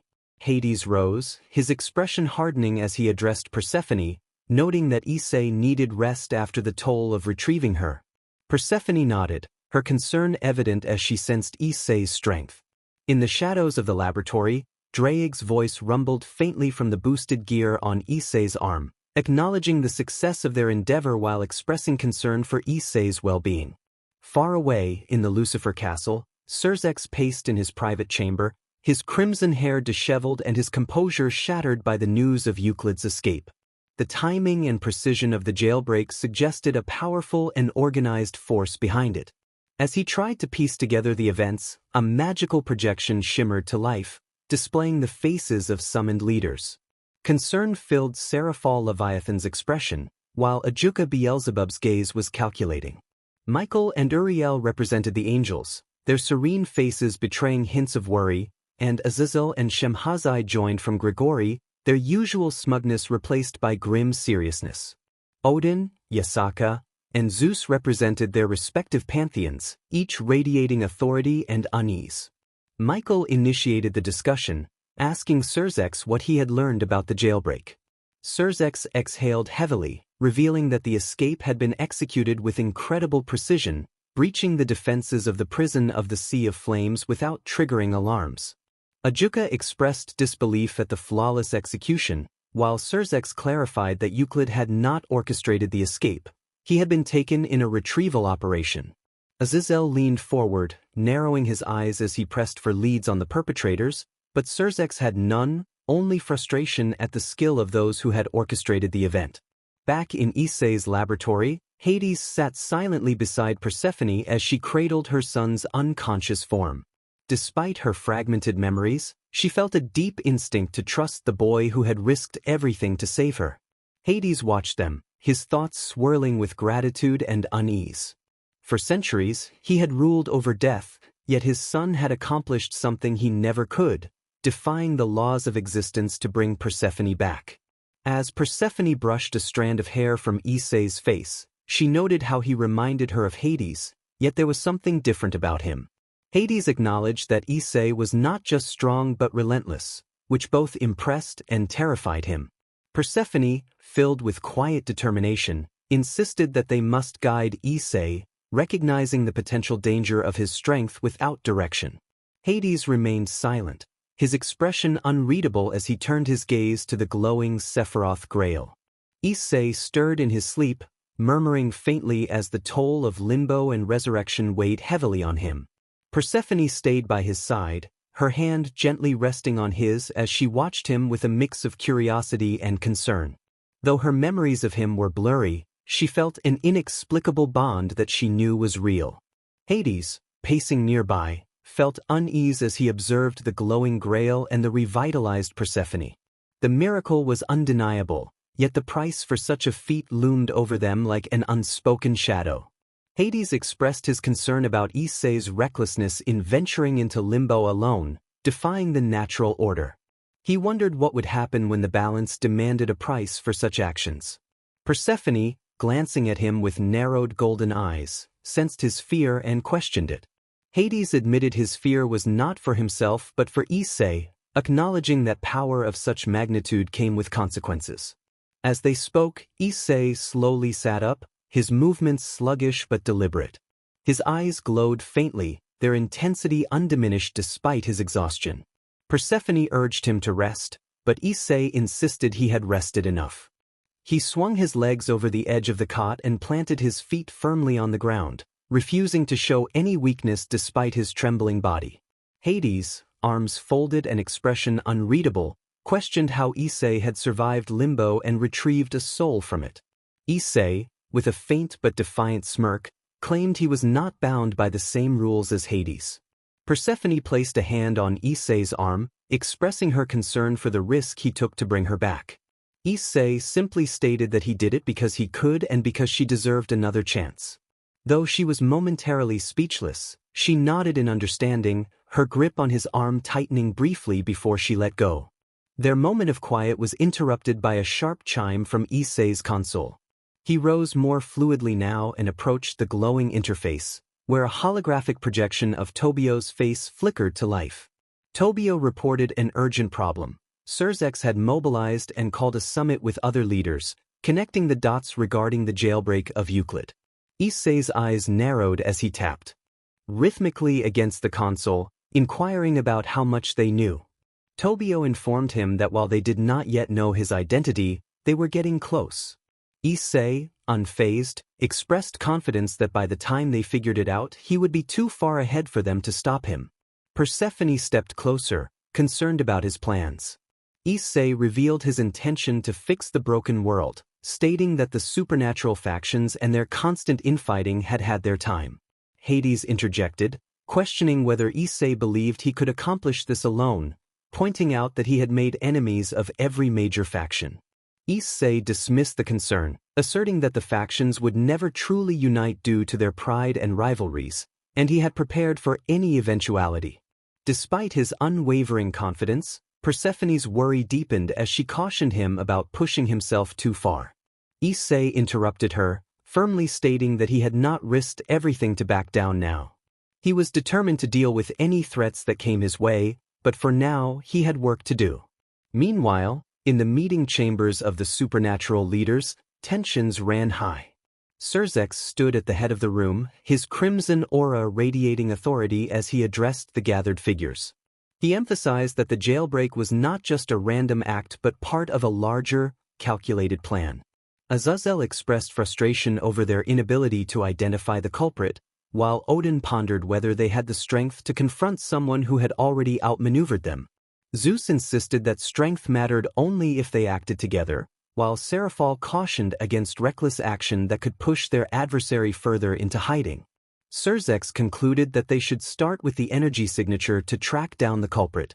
In his laboratory, Issei stood before the Sephiroth Grail, his mind racing with possibilities. He was acutely aware of the risks, the enemies closing in, and the fragile balance he was disrupting. Yet, none of it mattered to him now that he had Pphanie back. With the Grail's power, he felt closer than ever to achieving his ultimate goal. As Pphanie watched him from a distance, a single thought crossed her mind about what she had been brought back into. Hades stood beside her, his gaze fixed on their son, simply stating that they were on the brink of war. Thus, the pieces continued to move, with Issei Hyoudou's shadow looming over the supernatural world as his plans unfolded. The news of Euclid's escape had spread rapidly, throwing every major faction into disarray. The breach of one of the most secure prisons was alarming enough, but the involvement of the Dark Knight, a mysterious figure, heightened the tension further.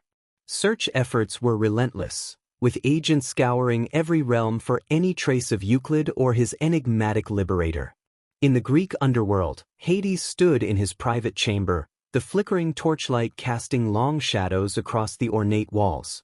His gaze was fixed on a spear mounted on a black marble pedestal, its sharp tip radiating an aura of divine power. This fragment of the legendary True Longinus had been in Hades' possession for centuries, ever since the tragic day it had pierced Persephone's heart.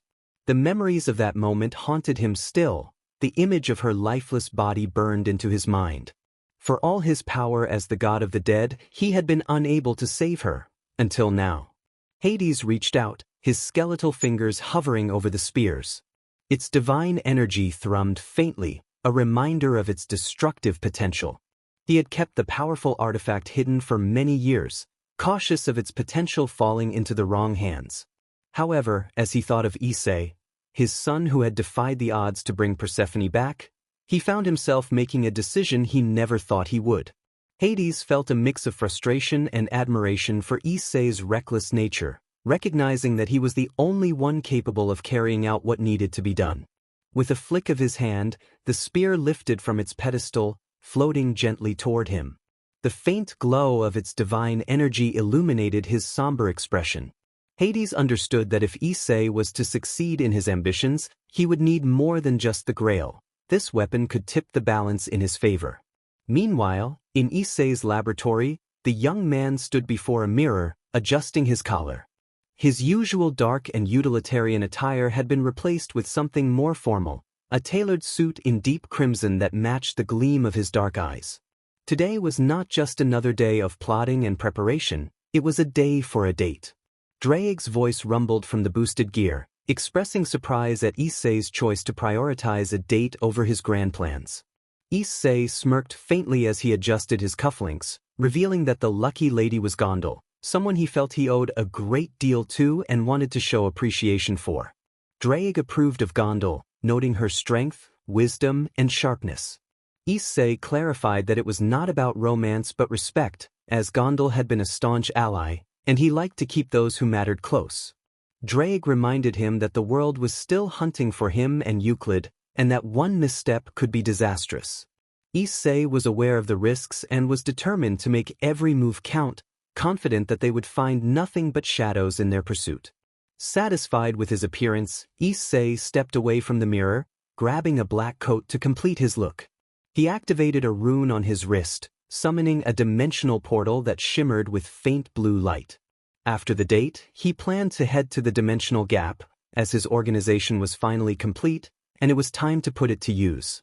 Drake admired the scale of what Issei was building but cautioned him not to take on more than he could handle. Issei chuckled as he stepped into the portal, confident in his abilities. At Hades' castle, the god of the dead paced through his halls, the true Longinus fragment hovering beside him. Persephone watched from a distance, her dark eyes filled with curiosity and concern. She had been regaining her strength over the past few days, her memories gradually returning in fragments. Though she struggled to piece everything together, she felt the weight of the decisions being made around her. When she addressed Hades, he turned to her with an unreadable expression. She inquired if he intended to give the spear to Issei, and after a moment of hesitation, he confirmed that he would. Hades believed Issei would need every advantage he could get. Persephone approached him, her movements graceful despite her lingering frailty, and expressed her concern about the faith he was placing in Issei. Hades explained that he was placing faith in Issei's accomplishments, particularly in bringing her back. Persephone pressed further, expressing her fear of Issei's strength and the fire she saw in his eyes. Hades acknowledged her concerns but believed that perhaps Issei's ambition to reshape the world was exactly what was needed, given how broken it was. Persephone fell silent, contemplating Hades' words, unsure if she fully agreed but unable to deny Issei's impact. She cautioned Hades to be careful, as the spear was dangerous even in the right hands. Hades assured her that Issei was no ordinary man and that if anyone could wield it, it was him. Issei stepped out of the shimmering portal into a tranquil garden bathed in the golden light of a setting sun. The air was crisp, carrying the faint scent of blooming flowers and freshly cut grass. Gondal was already waiting for him, seated on a wooden bench near a bubbling fountain. Her elegant yet practical attire of deep green and gold complemented her silver hair, which was tied into a loose braid that fell over her shoulder. As he approached, she looked up and greeted him with a soft smile, acknowledging his punctuality. Issei returned the smile, expressing that for someone like her, punctuality was the least he could manage. Gondal chuckled, surprised by his flattery, which he insisted was genuine. They shared a moment of silence, allowing the gentle sounds of the fountain and rustling leaves to fill the air. Gondal observed that Issei had changed, carrying himself with more assurance and focus than before. Issei acknowledged the change, suggesting that he had perhaps found his purpose. When Gondal inquired about that purpose, he revealed his longing to rebuild and create a world where strength was not exploited and power was not hoarded by the corrupt. He expressed a vision of a world where people like her could live without being pawns in someone else's game. Gondal's expression softened at his noble goal, though she suspected his methods would be unconventional. Issei agreed, stating that sometimes such methods were the only ones that worked. She asked why he had invited her to this date, suspecting it was not merely to discuss grand plans. Issei leaned back, smirking as he explained that he wanted to take a moment to appreciate her steadfast support. Gondal was intrigued by his unexpected appreciation, and they shared a quiet laugh, easing the tension of the moment. As she scanned the garden, she acknowledged the impressive foundation Issei had built but reminded him that the world would not sit idly by while he attempted to reshape it. Issei assured her that he was ready for whatever challenges lay ahead, and Gondal turned to him, her expression serious, aware of the stakes involved. Issei understood the importance of allies, real allies who would stand by him not out of obligation, but out of belief in his vision. He had already found one, a fact that brought a genuine smile to his face, even if it surprised Gondal momentarily. Their light banter faded into a comfortable silence, the golden hues of the setting sun casting long shadows across the garden, allowing them a brief respite from their burdens. After their meeting, Issei stepped through a portal that led to the dimensional gap. The atmosphere shifted, becoming heavier and colder as he entered the void between worlds. In this chaotic expanse of swirling energy, his vision for a new faction began to take form. The base of his organization was a massive structure, its dark architecture exuding both power and precision. Constructed from advanced technology and ancient magic, the facility floated in the void, tethered by glowing runes pulsating with energy. As Issei approached, the structure's defenses recognized him and parted to grant him entry. He entered the main chamber, where a group of his most trusted allies awaited him. Among them was Tobio, who stood near a console displaying a tactical map of the supernatural realms in glowing holograms.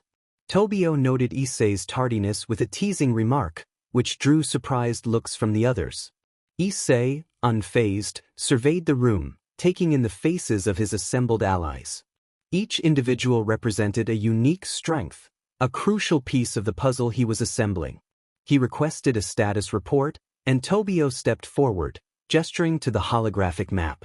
The factions were closing in, tracking the energy signature of the Sephiroth Grail. It would not be long before they discovered its location. Issei welcomed the challenge, confident that it was time for others to witness what they had built. The room fell silent as his words resonated with his allies, who exchanged glances filled with anticipation and determination. Issei proclaimed that the world was about to change, and they would be the ones to instigate that change.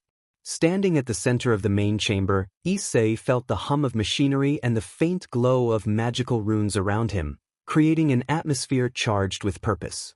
The base he had established in the dimensional gap was not merely a fortress. It was a testament to his ambition and a symbol of his defiance against the fractured world he sought to reshape. Each person in the room was a cornerstone of the faction he had painstakingly assembled. Tobio's tactical expertise was invaluable, while Euclid Lucifuge, now fully under Issei's control, stood ready with his knowledge of the supernatural factions. The room was filled with rogue exorcists, devils, and members of other races disillusioned with their own factions, all united under Issei's vision. Issei addressed his allies, emphasizing that they had chosen to follow him because they believed in their cause, a world where strength was not exploited and balance was not dictated by the corrupt and cowardly. He stressed that belief alone would not lead them to victory. They needed action, precision, and unity. A young exorcist, sharp-eyed and scarred, expressed concern about the capabilities of the factions, questioning their readiness for an inevitable confrontation. Issei reassured her, confident that the factions had forgotten what it meant to face a real threat, having spent centuries fighting among themselves. Tobio pointed out that the factions were already closing in on the Grail's energy signature, but Issei interrupted, asserting that they would have already moved on to the next phase by the time the factions got close. He displayed a detailed blueprint of the base, highlighting key areas such as advanced laboratories and training facilities, as well as a massive chamber at the core of the structure. This core chamber housed the fully assembled Sephiroth Grail, connected to their systems and ready to amplify their capabilities. It was not just a tool for resurrection, it was a source of unparalleled energy and knowledge. Euclid confirmed that they had begun creating enhanced devices and constructs that would provide a strategic advantage in both combat and defense. Issei's confidence grew as murmurs of awe spread through the room. He highlighted a series of outposts scattered across different realms, emphasizing that their influence was expanding. These outposts would serve as operational points, strategically placed to monitor and intercept the faction's movements.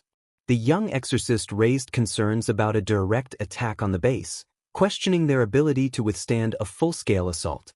Issei's smirk widened as he explained that if the factions attacked directly, they would be playing into their hands.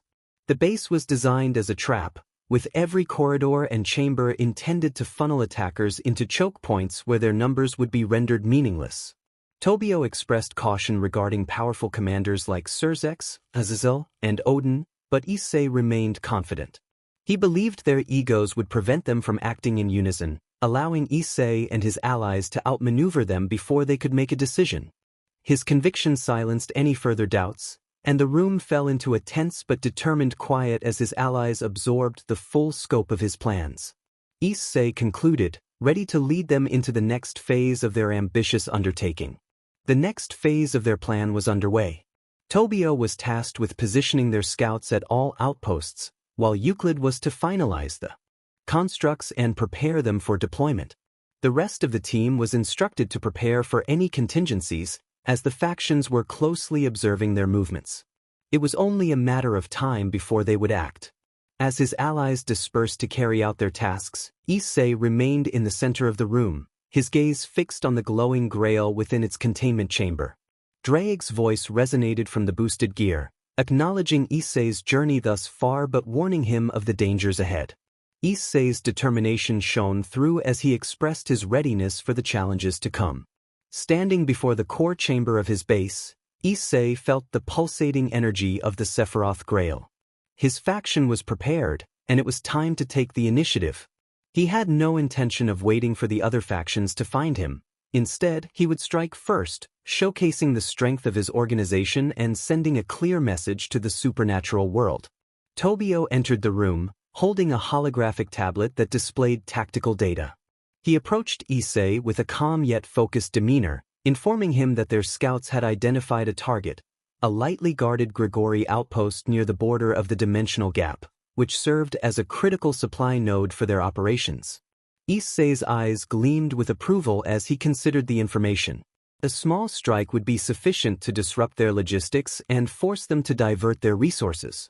Tobio provided a detailed map of the outpost, revealing the presence of 6 guards stationed at the perimeter and 2 more inside, with the facility primarily automated and minimal defenses. Issei devised a plan to deploy a small team, with Euclid overseeing the operation and 2 constructs for support. The objective was straightforward: disable the supply lines and leave no trace of their involvement. The goal was to create confusion without revealing their identity. Euclid entered the room, his movements precise and mechanical. He acknowledged Issei and confirmed that the constructs were ready for the mission. Issei emphasized the importance of executing the plan flawlessly, trusting Euclid to understand the consequences of failure. The Gregori outpost was a stark structure at the edge of the dimensional gap, its metallic walls shimmering under the glow of surrounding barriers. Inside, researchers focused on maintaining the automated systems and monitoring dimensional activity, unaware of the impending threat. Under the cover of darkness, Euclid approached the outpost with 2 constructs. These mechanical creations, energized by the Sephiroth Grail, moved with eerie precision. The perimeter guards were swiftly neutralized, their bodies collapsing to the ground without a sound. Euclid's knowledge of Gregori technology allowed him to bypass the outpost's barriers effortlessly. Inside, the researchers remained oblivious until it was too late. The constructs disabled the sentries and cut off communication systems, preventing any chance of reinforcements.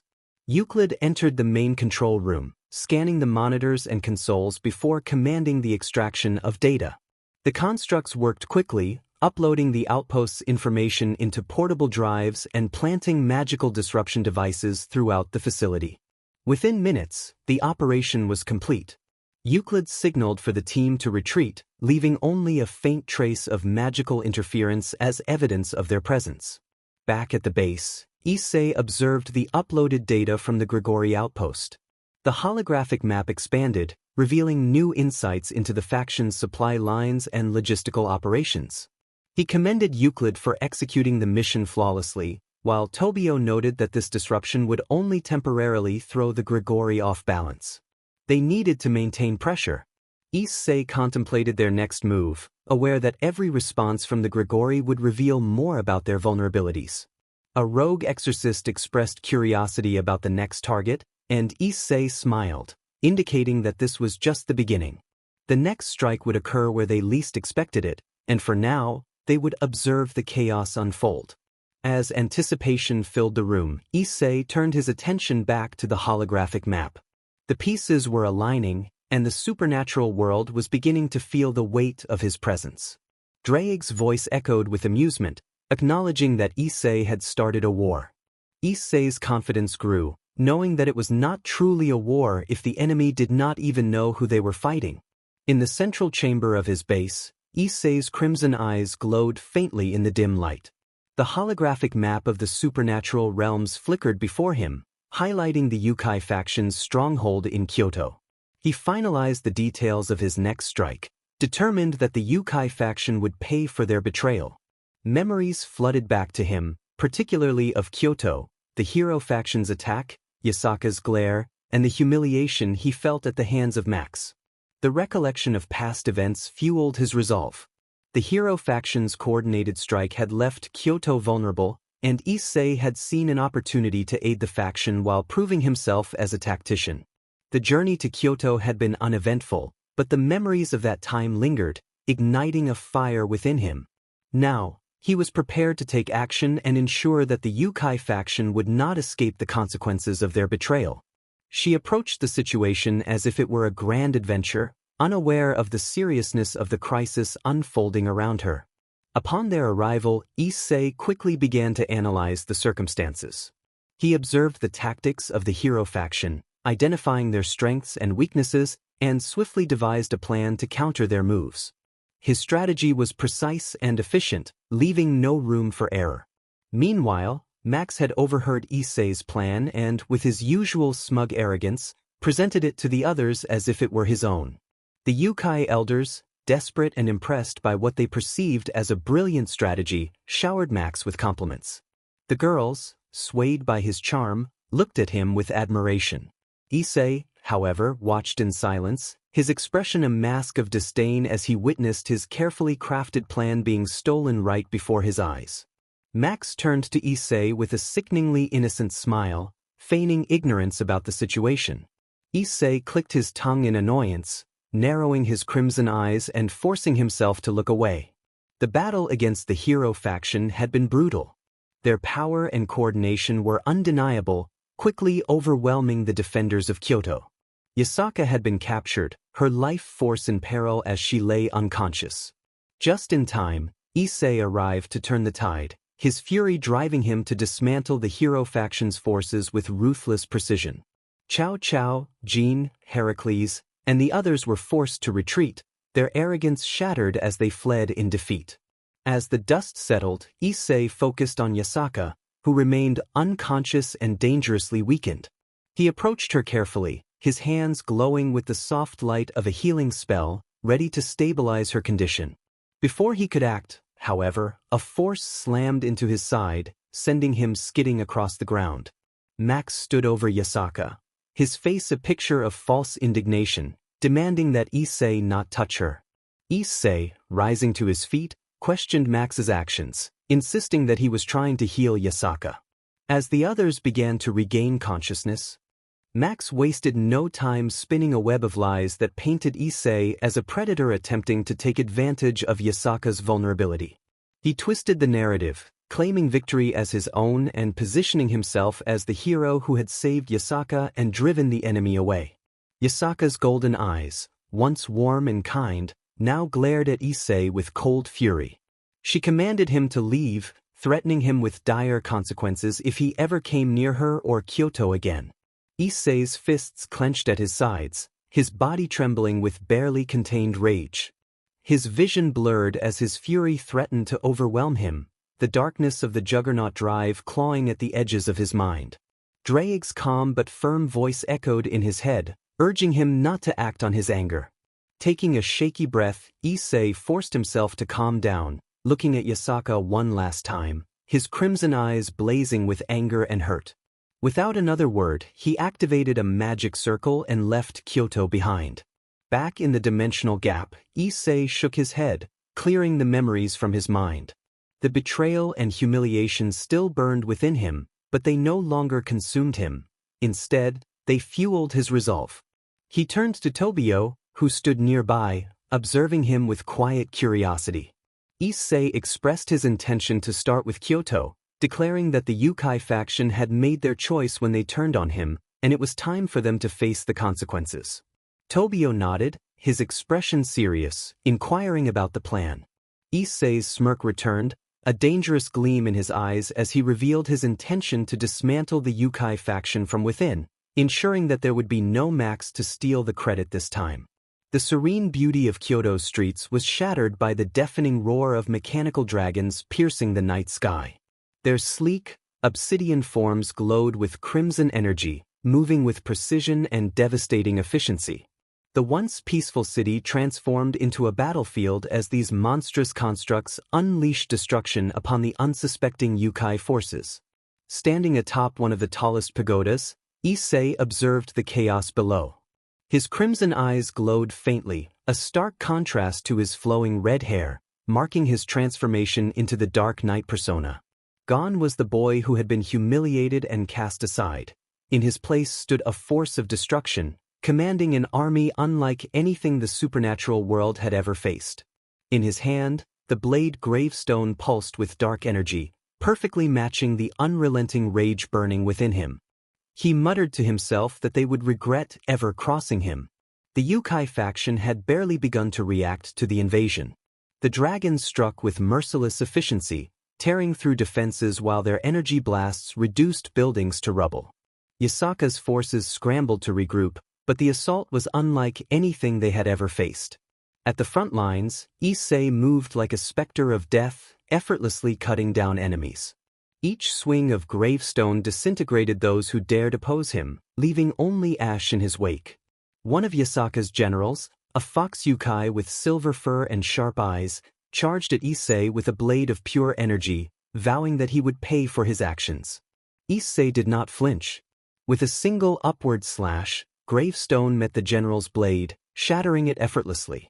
The fox Yukai froze in shock as Issei's blade cleaved through him, leaving nothing but dust behind. Issei surveyed the battlefield, dismissing his enemies as nothing more than insects beneath his feet. Meanwhile, in the Yukai faction's stronghold, Yasaka stood in the central command chamber, her golden eyes wide with disbelief as reports flooded in about the devastation. An advisor cried out in panic, revealing that their defenses were failing and their forces were being overrun. When Yasaka demanded to know who was leading the assault, the advisor hesitated, his face pale, before revealing that it was the Dark Knight. Yasaka froze, her heart sinking as fear gripped her. She commanded everyone who could fight to gather, determined not to let Issei destroy Kyoto. As Issei descended from the pagoda, his crimson aura flaring, he approached the next wave of Yukai defenders, ready to continue his onslaught. They charged at him with desperate determination, their attacks coordinated but ultimately futile. Issei stood confidently on the battlefield, wielding gravestone with ease. He swung the weapon in a wide arc, unleashing a wave of dark energy that tore through the air and disintegrated the oncoming forces. The sheer power of his attack left a deep scar in the ground, a testament to his overwhelming strength. The remaining defenders hesitated, their confidence shattered as they faced the embodiment of their worst fears. Issei looked down at them with contempt, reveling in their weakness. He raised his free hand, summoning one of the mechanical dragons that descended from the sky. Its crimson eyes glowed ominously as it unleashed a devastating blast, obliterating the last of the defenders. In the command chamber, Yasaka gritted her teeth as the walls shook from the impact of another explosion. Turning to her remaining forces, she declared her intent to confront Issei herself. She was determined that if he wanted Kyoto, he would have to go through her. Despite protests from her advisors about the danger, she stepped out into the chaos, her 9 tails glowing with divine energy as she prepared to face the man she had wronged. Issei stood amidst the ruins of a temple, surveying the destruction with satisfaction. The battle had been one-sided from the start, and he knew the Yukai faction had no hope of turning the tide. He taunted Yasaka, questioning her strength as the leader of the Yukai faction, now reduced to hiding while her people fell. A surge of divine energy responded to his taunt as Yasaka appeared, her golden aura blazing as she landed before him. Her eyes locked onto his, filled with a mixture of anger and regret. She demanded to know why he was doing this, but Issei's smirk widened as he reminded her of her betrayal. He accused her of listening to lies and casting him out, stating that now she was paying the price. Yasaka hesitated, guilt flashing across her face as she acknowledged her mistake. She insisted that this madness was destroying everything they had built. Issei coldly declared that everything she had built deserved to burn, warning her that if she stood in his way, she would burn with it. In response, Yasaka summoned her own weapon, a blade of pure golden energy, raising it in a defensive stance. She resolved to stop him herself if that was how it must be. Their clash was immediate and explosive, the collision of their weapons sending shockwaves rippling across the battlefield. Issei pressed the attack with ruthless precision, while Yasaka fought back with all her strength, but she was no match for the Dark Knight's overwhelming power. As their battle raged on, the fate of Kyoto hung in the balance, and Issei's vengeance threatened to consume everything in its path. The once proud city was now bathed in the eerie glow of crimson fire. Towers crumbled, ancient pagodas shattered, and sacred temples that had stood for centuries lay in ruins. Smoke billowed into the sky, carrying the scent of scorched wood and blood. The night, which should have been serene, was instead filled with the desperate cries of the fallen and the ominous hum of energy-based destruction. The tension between them was suffocating, the air thick with unspoken truths. Yasaka's sharp eyes locked onto Issei, demanding an end to the madness. She accused him of leading an army into her city, slaughtering her people, and desecrating sacred ground, questioning what he truly was. Issei smirked, revealing himself to be a nightmare she had brought upon herself. Yasaka furrowed her brows, struggling to recognize the distorted voice. Something about his stance and presence felt oddly familiar. She pressed him for his identity, but Issei merely stated that he was a ghost, a forgotten shadow returning to collect a debt long overdue. Yasaka clenched her fists, insisting that she had no time for riddles and that if he had come for Kyoto's destruction, she would be his opponent. She raised her hands, forming intricate mudra symbols that channeled the divine power of the yokai. Golden flames erupted around her, taking the form of a colossal nine-tailed fox, causing the very fabric of Kyoto to tremble under her presence. Unfazed, Issei prepared for the confrontation, eager for the challenge. With a flick of his wrist, Gravestone roared to life, its obsidian blade igniting with pulsating void energy. He launched forward, a blur of darkness, meeting Yasaka's divine flames head-on. The first clash sent out a shockwave that shattered the ground beneath them, igniting a tempest of energy as golden inferno collided against the abyssal void. Yasaka swung her flaming tails like divine wchpis, each strike powerful enough to cleave a mountain in half. Issei dodged with supernatural precision, moving like liquid shadow, narrowly avoiding total incineration. He retaliated, twisting midair and slashing with gravestone, unleashing a wave of pure darkness that cut through her flames. Yasaka barely managed to deflect it, her golden aura straining against the overwhelming corruption of his weapon. Realizing the nature of Issei's sword, Yasaka leaped back, forming new seals and unleashing her divine kitsune art, Heavenly Fox's Wrath. A colossal glyph formed in the air, showering the battlefield with thousands of golden lotus petals, each carrying the power of purging flames. They rained down like a divine storm, seeking to erase Issei's existence entirely. Unfazed, Issei raised his hand and invoked Singularity Collapse. Reality warped around him as the very gravity of existence collapsed, pulling the lotus petals into a swirling miniature black hole. The golden energy was consumed, erased, nullified as if it had never existed. Yasaka's eyes widened in disbelief, questioning the nature of his power. In an instant, Issei vanished from sight and reappeared behind her. A single strike, faster than light, left blood splattered against the burning ground. Yasaka gasped as a deep gash opened across her back, her body trembling in pain as she stumbled forward, barely catching herself on her knee. Issei stood over her, gravestone's blade dripping with golden ichor, taunting her about her slowing pace. Despite her injuries, Yasaka's anger surged, overriding her pain. She was determined not to let him destroy her people. Issei mocked her, reminding her of her past abandonment of one of her own. Confusion and realization washed over Yasaka as she struggled to comprehend his words, the weight of their shared history pressing down on her. Yasaka stood frozen, her heart racing as she recognized the voice that echoed with hatred. It was Issei Hyoudou, the very person she had cast aside despite having saved her life. The realization struck her like a thunderbolt, and her golden eyes widened in disbelief. She shook her head, trying to convince herself that it was impossible. Issei's cold smirk revealed the darkness he now wielded, lifting a weapon that dripped with shadows. He remarked on how long it had taken her to see the truth. Yasaka's body trembled as memories flooded back to that fateful day when she had listened to deceitful words and allowed someone to tarnish the honor of the one who had once protected her city. Her anger surged, and she confronted the transformation he had undergone. The hatred in Issei's eyes burned with an intensity that spoke of ancient grievances. He declared himself something far greater than the weak fool she had betrayed, and as he unleashed his aura, it enveloped him in a storm of black lightning and dimensional rifts. Reality itself seemed to warp around him. Issei had come seeking vengeance, but now he intended to make her witness the destruction of everything she held dear.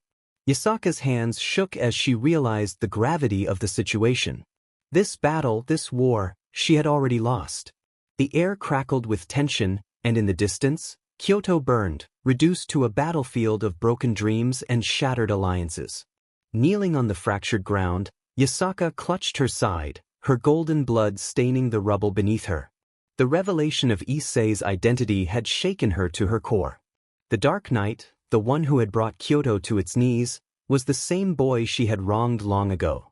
And now, as she looked into his crimson eyes, she understood that he had no intention of sparing her. Issei stood tall, his dark armor glimmering in the flickering flames of destruction.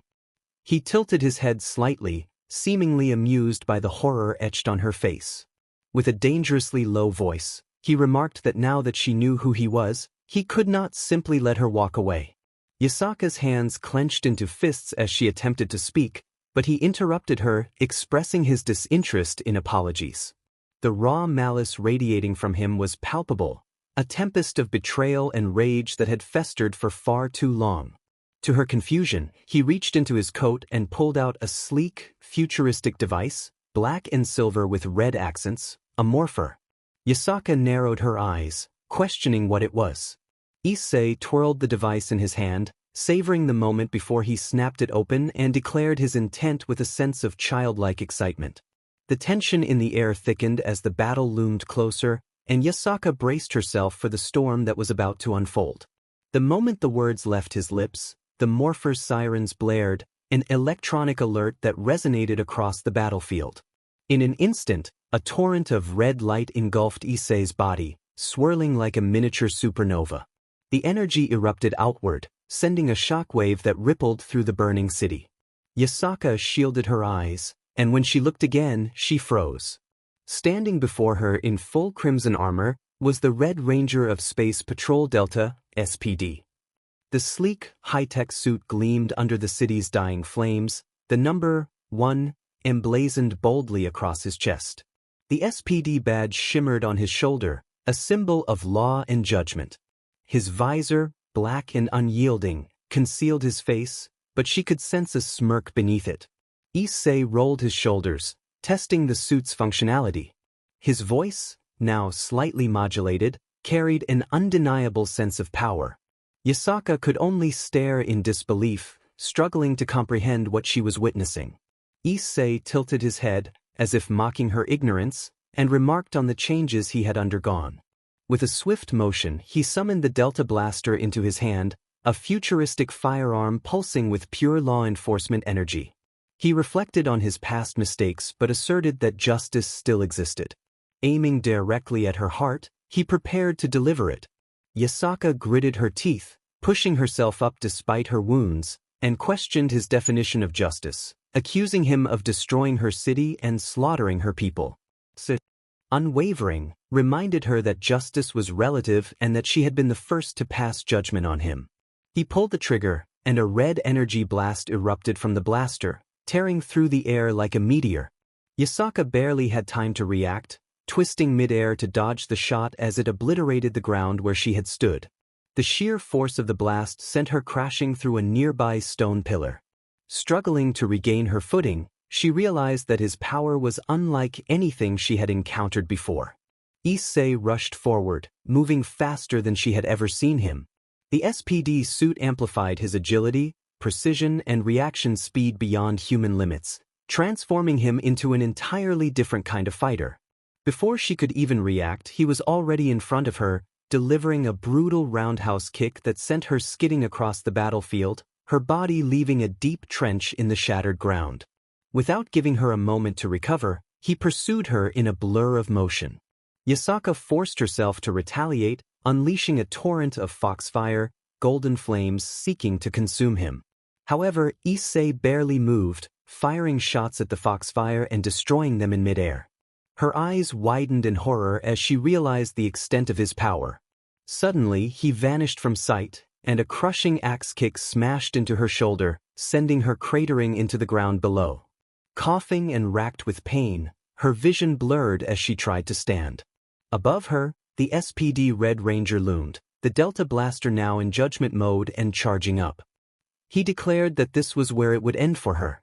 Yasaka clenched her fists and pleaded with him to stop, but he remained resolute, stating it was too late for that.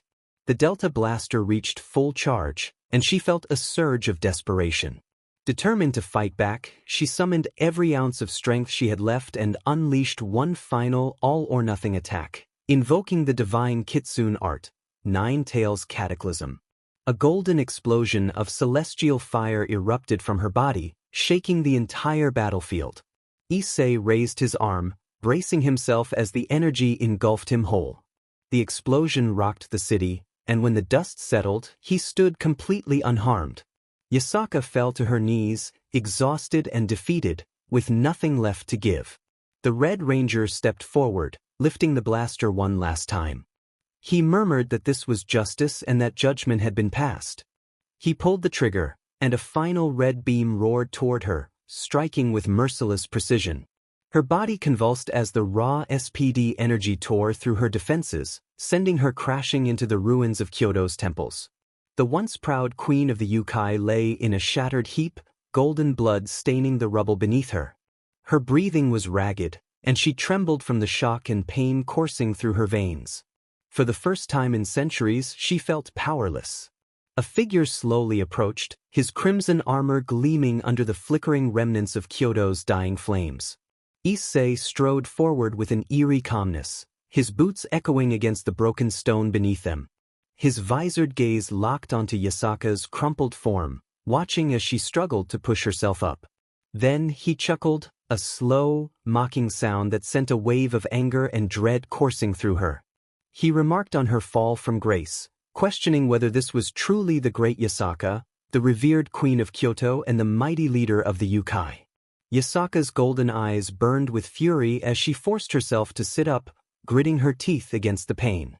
She tried to summon what little energy she had left, demanding that he be quiet. Issei tilted his head, amusement flickering beneath his visor, and taunted her about touching a nerve. As she clenched her fists, rage battled against the fear creeping into her heart. She questioned if this was what he truly wanted, to destroy everything. Issei gave no answer. Instead, he reached for his belt, fingers brushing over the sleek delta morpher attached to his side. With deliberate slowness, he drew it out and pointed it directly at her, uttering two words that sent a cold chill down her spine: Judgment Mode. The world around them vanished, leaving Yasaka gasping in shock as she took in her surroundings. The ruins of Kyoto, the raging fires, and the destruction of the battlefield had all disappeared. Instead, they stood in an endless black void, stretching infinitely in all directions. It was a space without form or reality, yet Yasaka could still feel the weight of existence pressing down on her. She turned to Issei, who remained silent, standing tall in his SPD red suit, his visor glowing faintly in the darkness. A sense of fear began to grow within her as she demanded to know where they were and what had happened. Suddenly, a mechanical hum echoed in the void, and Yasaka's eyes widened as she noticed the display on Issei's morpher change. A countdown timer appeared above it, steadily ticking down. On one side, a large red X flashed ominously, while on the other, a blue O pulsed faintly. Yasaka's morpher displayed different symbols, with one flashing red X at the top and a blue O at the bottom. A cold realization settled into her bones. This was no ordinary battlefield. This was a trial, and she was the one being judged. Issei finally spoke, his voice carrying an air of absolute authority as he prepared to go over the crimes of Yasaka, queen of the yokai. The void shifted, and holographic images began to materialize around them, flickering into existence like ghostly projections of the past. Each image displayed a different moment from her rule. Issei began to count the crimes against her. The first vision appeared, showing Kyoto's council chamber. Yasaka stood at the head of the table, coldly ignoring the pleas of her lower-class yokai, who had begged for protection during the hero faction's first invasion. Issei's voice cut through the silence, accusing her of prioritizing her elite warriors over the civilians, resulting in hundreds of deaths while she remained comfortably behind her palace walls. Yasaka's breath caught in her throat as she tried to defend her choices. The second vision revealed Issei himself, standing in Kyoto and offering his aid after the hero faction's first attack. The scene shifted to Max, the man who had stolen Issei's credit. Yasaka's expression in the vision was one of pure dismissal as she allowed Max's lies to spread, casting Issei aside. Issei's accusation was filled with unforgiving rage, pointing out that she had let a liar take the glory, knowing full well who had truly saved Kyoto that day. Yasaka trembled, claiming she had been deceived. The third vision showed Yasaka standing over Issei, declaring that if he ever came near her or Kyoto again, she would kill him herself. Issei's gaze remained unwavering as he noted how quickly she had turned on him, questioning her longing to negotiate now that she was the one on the ground. The final vision faded, and the red X on the morpher pulsated violently, overtaking the entire screen. Yasaka's breath hitched as the realization struck her. The morpher had made its decision. The morpher stopped at Rex X, finding her guilty. Issei tilted his head slightly, savoring the moment as he informed her of her verdict. Yasaka's entire body shook in disbelief, insisting that this was not real. Issei's tone was devoid of mercy as he confirmed the reality of the situation. He then pulled out both Delta blasters and snapped them together, forming the full-powered Judgment configuration. The weapons hummed with terrifying energy, their barrels glowing a deep crimson as they charged to maximum capacity. Yasaka's eyes widened in horror as she pleaded with Issei to reconsider. Issei raised the weapon, pointing it directly at her chest and declaring her sentence, execution. The void trembled as he pulled the trigger, unleashing a blinding red energy beam that roared toward Yasaka with unstoppable force. In that moment, her fate had been sealed. The weight of her sins and the evidence of her failures crushed her beneath an inescapable reality. She had been found guilty, and now she would face her punishment. The energy twisted reality itself, warping the space around it as it hurtled toward her at impossible speed. When it struck, her scream was drowned out by the deafening explosion that followed. A cataclysmic blast of red energy engulfed her entire being, consuming her down to the very core of her existence. The sheer impact vaporized the area where she stood, turning the ground beneath her into a scorched crater of nothingness. For a fleeting moment, Yasaka's form disintegrated, her 9 tails reduced to burning embers, her once magnificent power erased in an instant. Then, silence enveloped the void, which shuddered as the remnants of the explosion faded into absolute emptiness. Issei lowered the blaster, the weapon still humming faintly with residual power. Where Yasaka had once stood, there was now only a smoking abyss, a testament to her erasure from existence. There was no body, no trace of her left, only justice delivered. Issei let out a slow breath, loosening his grip on the weapon. With a flick of his wrist, he disengaged the Judgment blaster, splitting it back into dual Delta blasters and holstering them at his sides. The void that had served as their courtroom began to crack, fragments of its black nothingness peeling away. In a flash of light, the real world returned. The flames of Kyoto still burned, and the city lay in ruins, but now there was no Yasaka to protect it. A hollow wind blew through the wreckage, marking the absence of the once proud leader of the yokai, the Queen of Kyoto, who had been judged and executed. Issei stood alone amid the destruction, the SPD badge on his shoulder gleaming under the flickering firelight. There was no remorse in his expression, only vindication. His gaze lifted toward the smoke-filled sky, his crimson eyes reflecting the chaos he had orchestrated. Justice had been served, and with that, he turned and walked away from the ruins, leaving only silence and judgment in his wake.